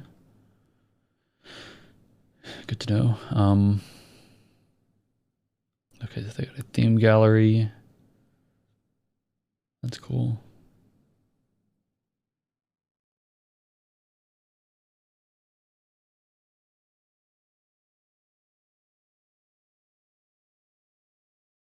Okay, so you can customize or configure a lot of things like fonts, syntax highlighters, directory structure, view all the different components there. What add-ons do they have?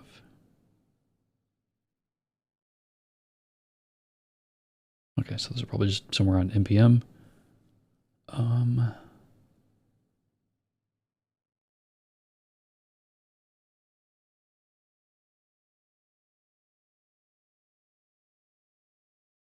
Oh yeah, animations. What kind of animations do we have here? So we got v-click.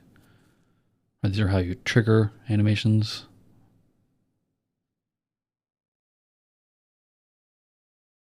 All right, so that's all built with Vue, so you get pretty convenient animation helpers. Oh, I'm not even sharing the screen. Okay, so element transitions.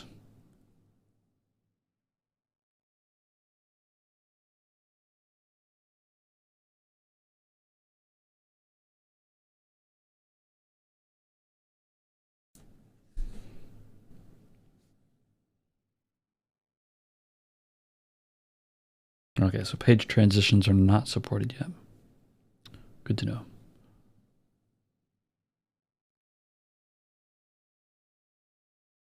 Yeah, I think for this crowd, it might be really cool to do the entire presentation in Livebook. Let's see, Elixir Livebook. If you've never seen Livebook before, I guess this would be. I will probably undersell it because it's a really amazing thing, and it's under active development. But you can launch it on a couple of different platforms, so you can run it locally through Docker, or if you have Elixir installed, you can run it locally there, or you can launch it onto a Fly machine pretty easily. I think they may be sponsoring some development here. But so there's a lot to it. So let's see. Oh yeah, so they've added Livebook Hub, which is new. So you can password protect your live books. Like you do. So like the thing is here, like you're running arbitrary code.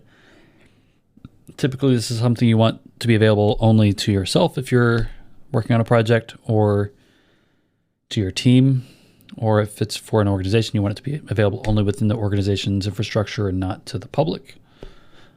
Because you don't want people running, like say, API commands willy-nilly and doing who knows what to your servers.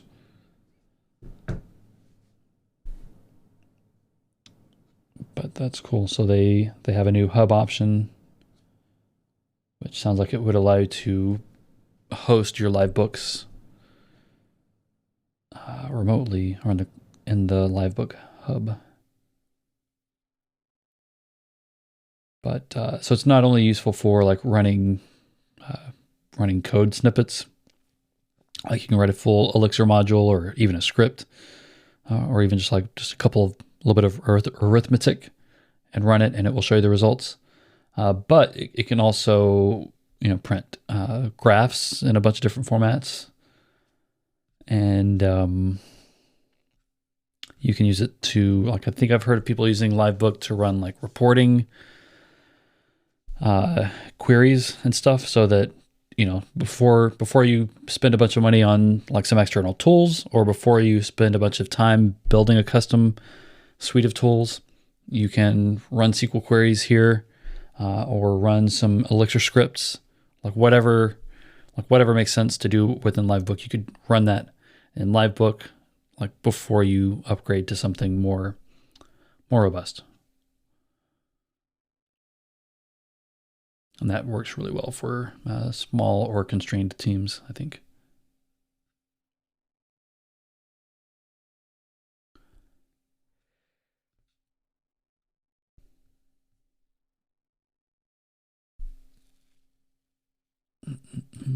What's new? Oh yeah, smart cells are new.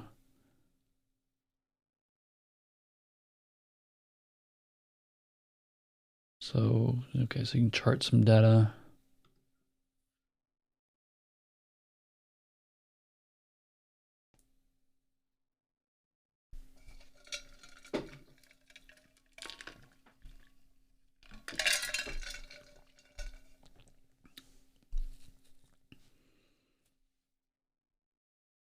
So you can connect your live book directly to a database and then use smart cells to like plot some data across a graph.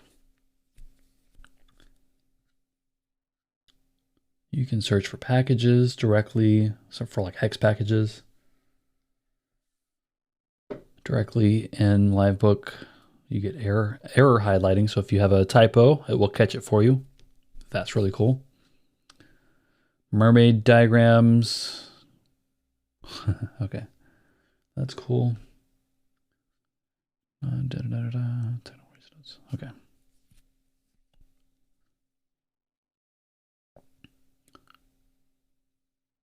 Yeah, so there's like a built-in code editor which has IntelliSense now. That's cool. Custom widgets. I think Kino is it's a package for displaying rich interactive widgets in Livebook. Like, so that includes inputs, plots, tables, and more. Cool. Yeah, so there have been a couple big updates since it was launched.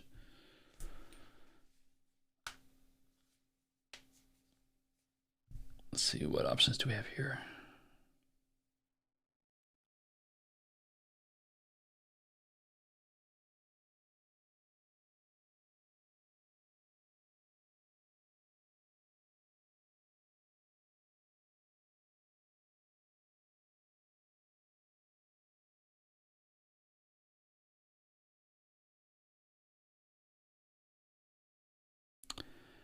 Let's take this for a spin.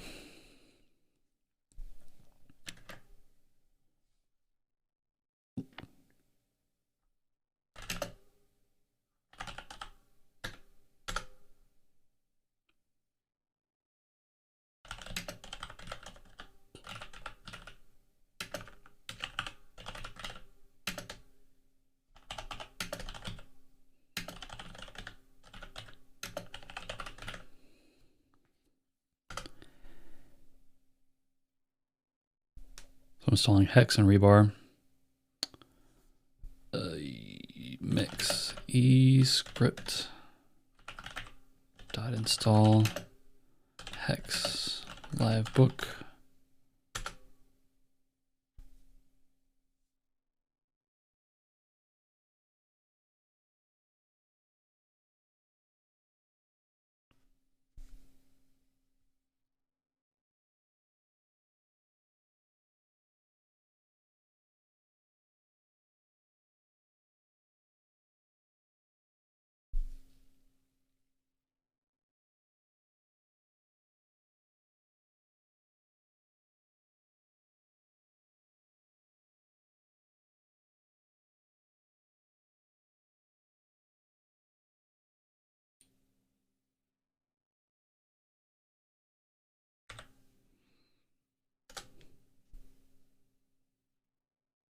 Okay, then I've got livebook.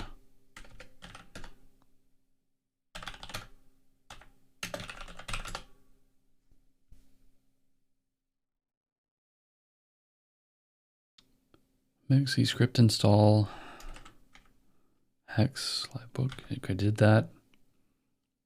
Livebook server.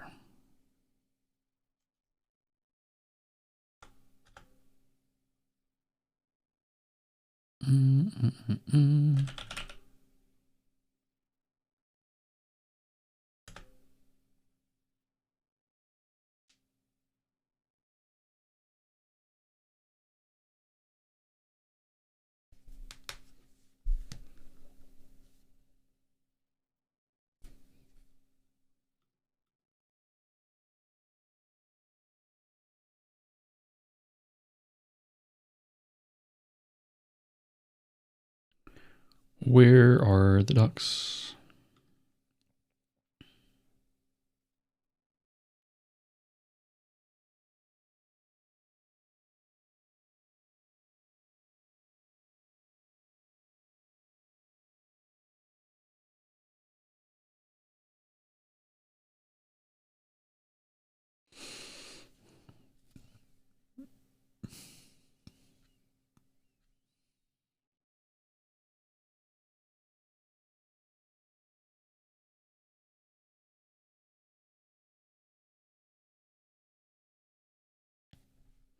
I don't know, maybe I need to restart the terminal.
E-scripts, Livebook. I wonder if this is weird because I've got I've got Elixir installed, but it's through ASDF.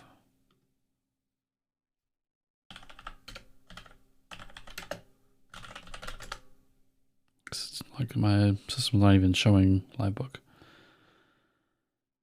Okay, so let's see. I'll try doing ASDF installs Elixir 13.4.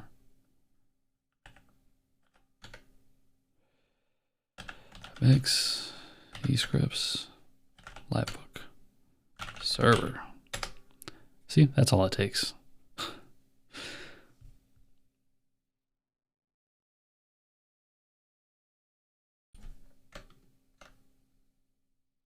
Okay.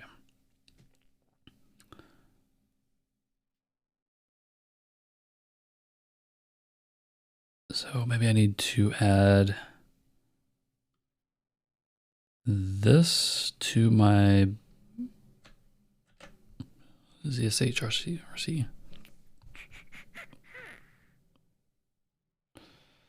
Actually, first I wonder, what does help look like?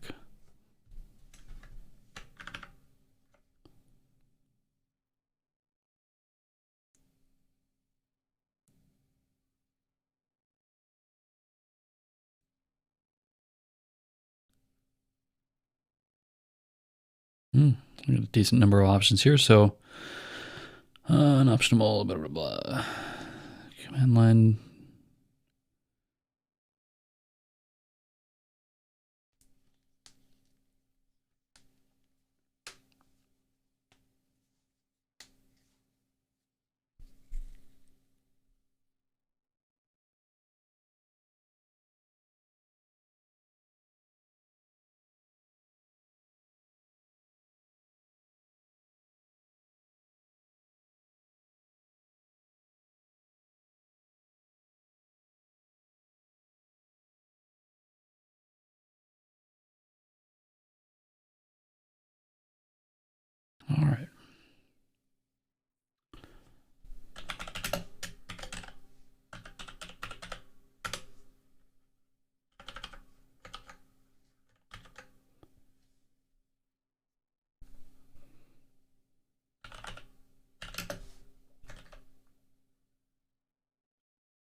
My mind just went blank. Okay, we're gonna figure that out later.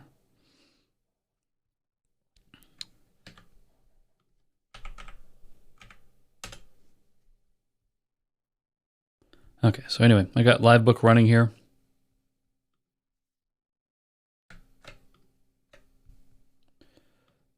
Okay, so it has a token that allows me to connect. So now I can go to projects.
All right.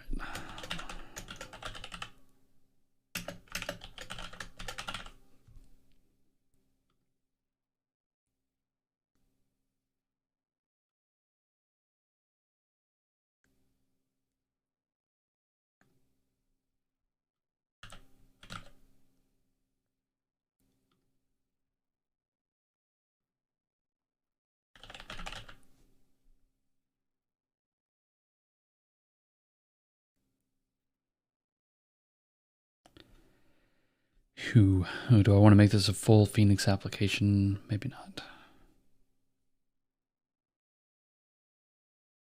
Yeah, probably don't want to run a full code examples here. Probably just want to do wax examples. Let's see. So wax. Oh.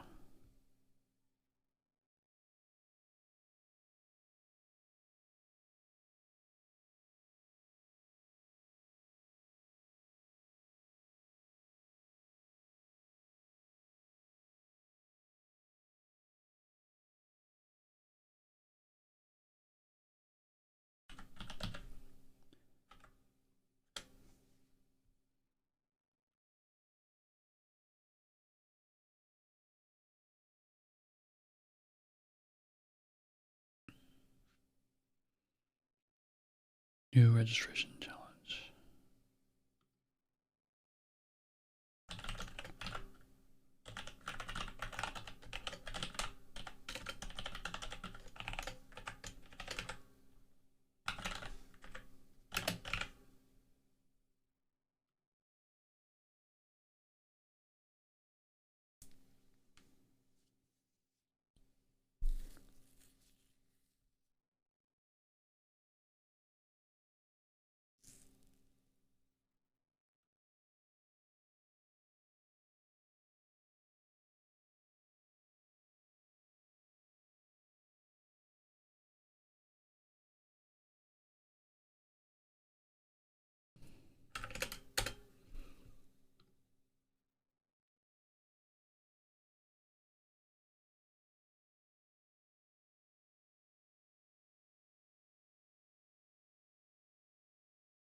What is login supposed to be?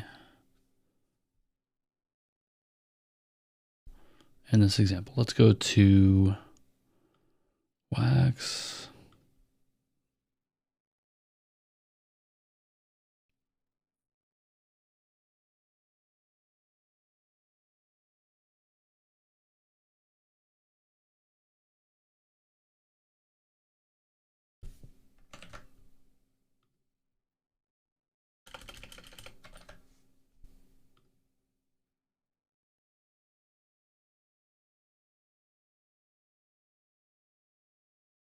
Okay, I'm gonna have to go and look at my live showy code.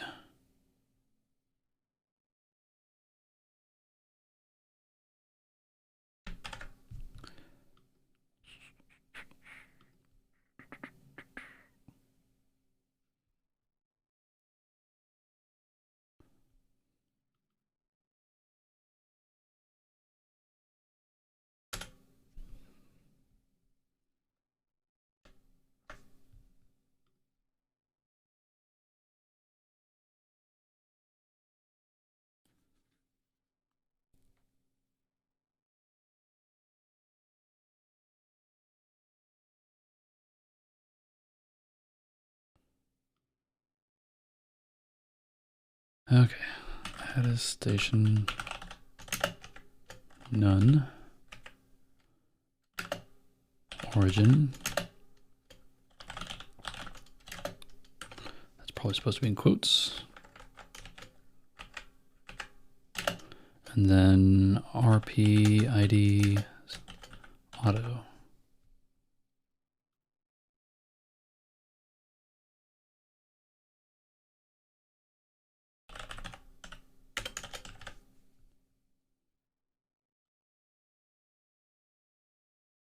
There we go.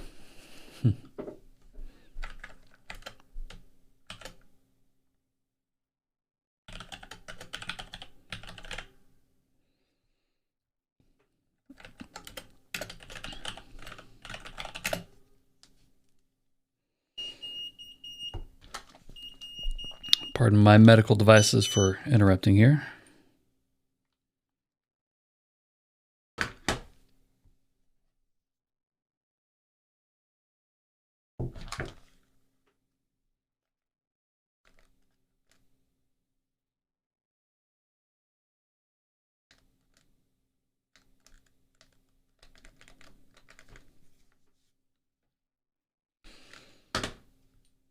Okay.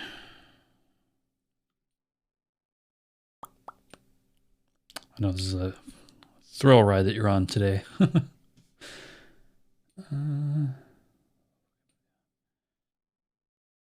So now I can add a new, let's add a new section.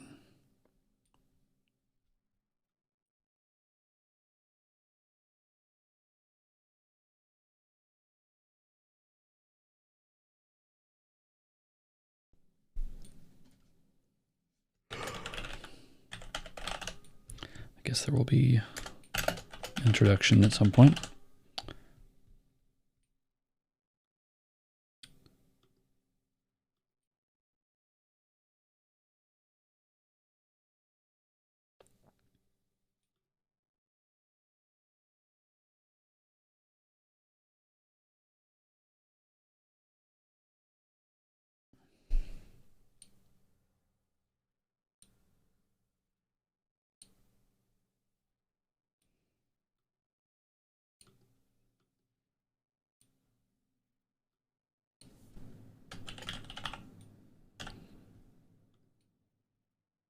Okay, so so this is just a markdown cell.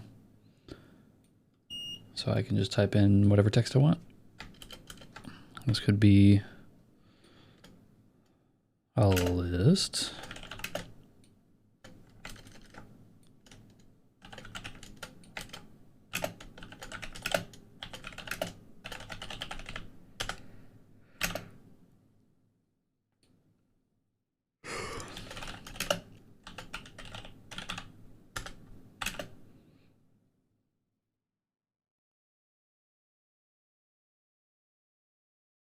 What else? What else?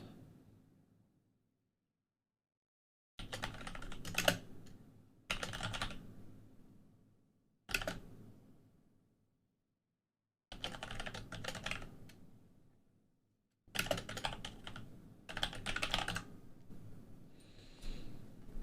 think that's good enough for, we'll do a Twitter.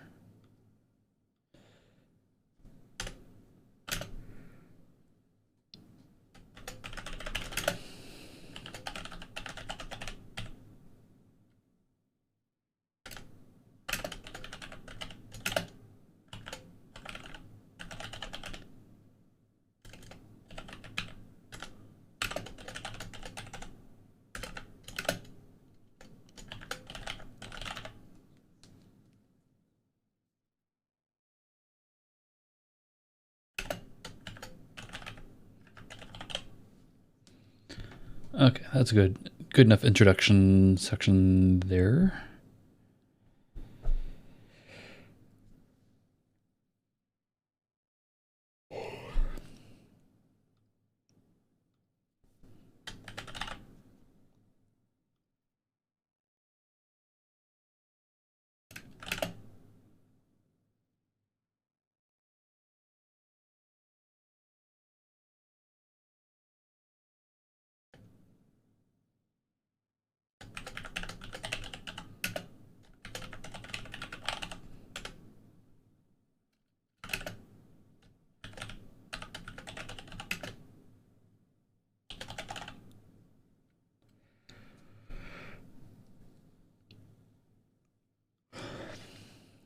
Next section would be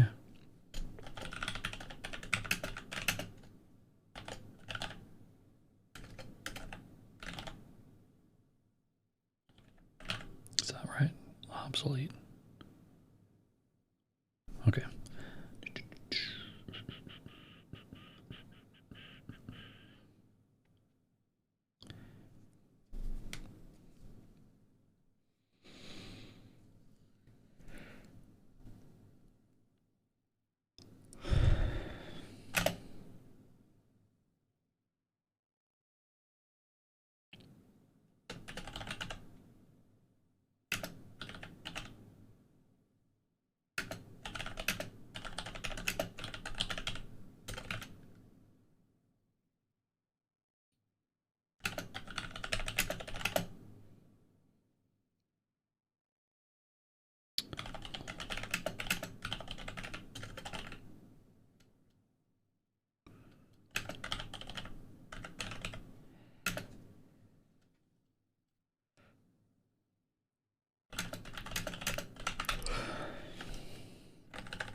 Does it have to be header 3? That makes sense. Okay. I don't know if you caught that. There was like a little error message. So if I try to use H2 or H1 tag, that's the way you define that in Markdown, you get an error that heading levels 1 and 2 are reserved for notebook and section names. Please use heading 3 and above. So just means you need a H3, H4, H5, H6. Those are acceptable within a live book.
Yep, I got too much time in the sun today.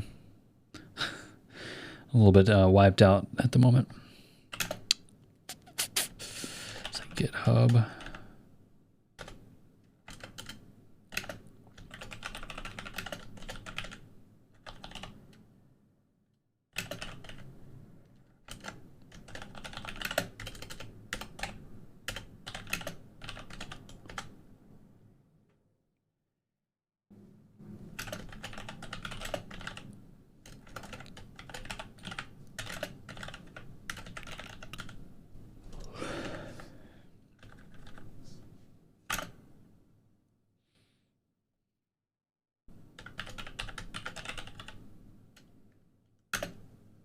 Can I do an emoji?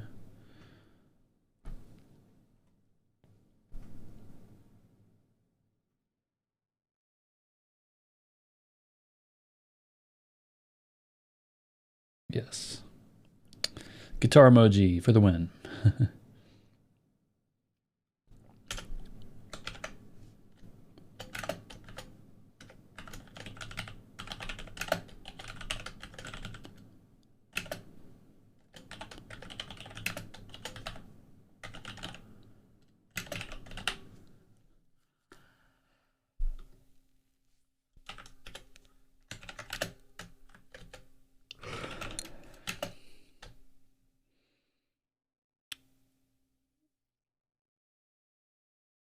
I know Azure single sign-on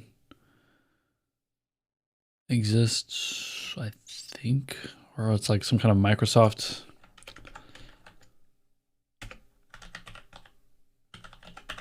What other SSO options are there?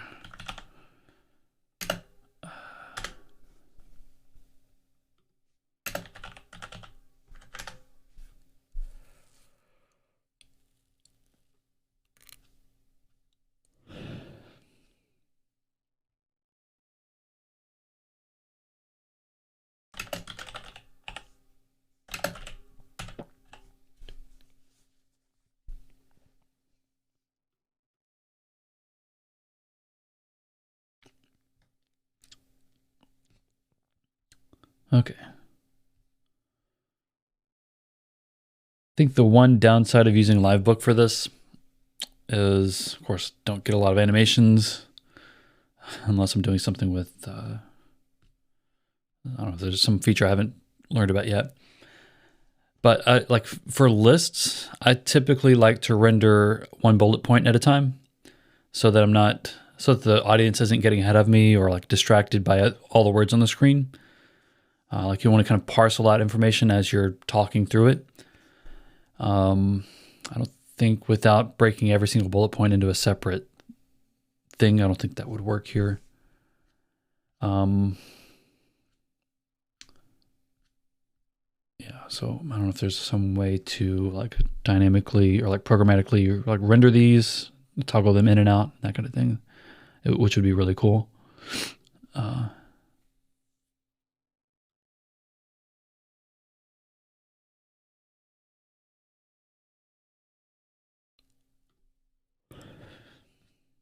I do like LiveBook though. Like even just kind of typing in a little bit of markdown here and example code. Like I could see at least maybe part of the presentation being done in LiveBook. Like maybe some of the stuff with generating wax challenges. Like if there was any kind of,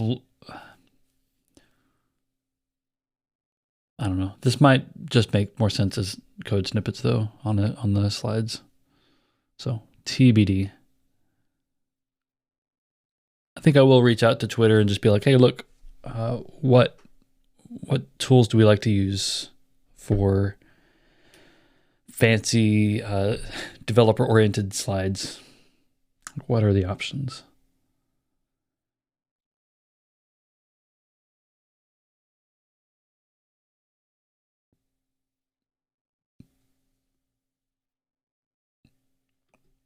I can definitely see if I wanted to do, like, I'm actually kind of excited. Like if someone asked me to run a report of some kind,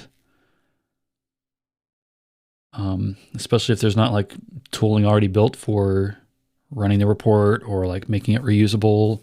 Like if I want to make it so that like someone can ask me a question, I can give them a tool not only with the answer, but like with like you can rerun it for future answers, like a report. Then maybe spinning up live books would be really handy for that.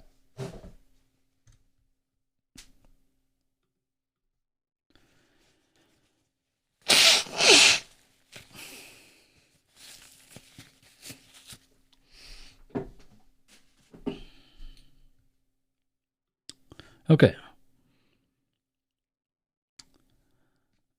So I covered a lot of ground with the talk and with kind of planning out how I might want to tackle the talk, or at least parts of the talk.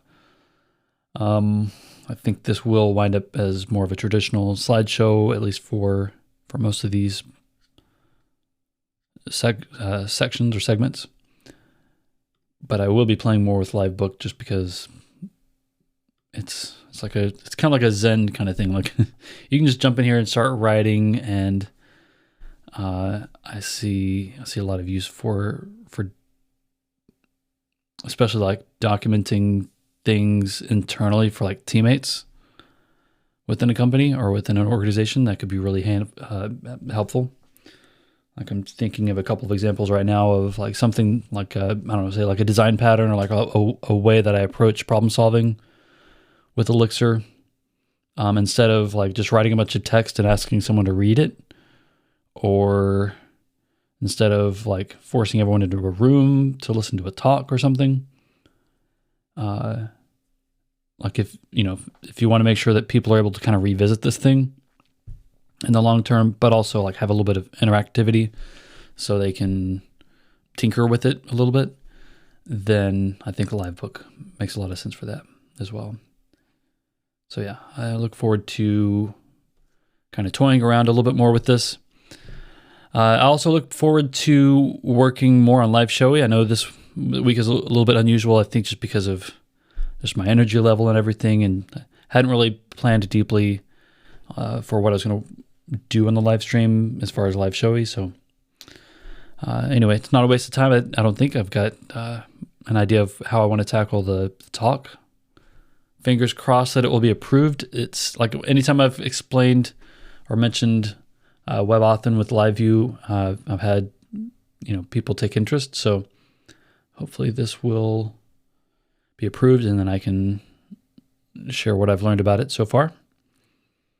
And yeah, I think I'm going to go ahead and call it a day for the live stream. If you want to follow me, the best place to do that is on Twitter. You can hit me up at Owen Bickford. That's my handle. If you want to see some code that I have made public, the best code you're going to find from me that's publicly available is going to be on the Live Showy organization in GitHub. So let's see, I'll pull that up here.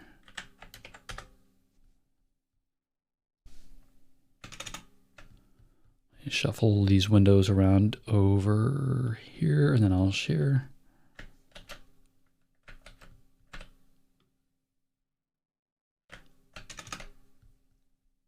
So this is the Live Showy organization. So you won't actually see, you'll only see the Live Showy prototype, because that's the one that's public. These others are private just because they're not ready for publicity just yet. A lot of work in progress. But I did open source, or I made public this repo because this is the version of Live Showy that I built for Big Elixir, taking a different approach where it's aimed at like a bunch of people in the same room. And yeah, so if you want to just kind of look around for fun stuff in here, look through the lib folder, and I guess I would recommend starting around, let's see, we've got users, user roles, user instruments. These are pretty fun because they use PubSub, and all the data is stored in ETS tables. I've used, I think, almost all the different types of ETS tables. I think each of these modules uses a different version of ETS tables. And then whenever most of the CRUD operations happen, Any kind of create, update, or delete functions will typically trigger a broadcast and a logger so that other processes within the system can subscribe to a topic and receive relevant information about whatever, so live views are really helpful with that. So I'm going to call it a day. Again, thanks for sticking around if you were watching the live stream, and if you were on Twitch, hit me up on Twitter. My user handle is @OwenBickford. Again, you can find a little bit of code available on the live show organization on GitHub. So anyway, thank you for joining, and I will be back next week, Sunday at 2:00 p.m. Eastern Time.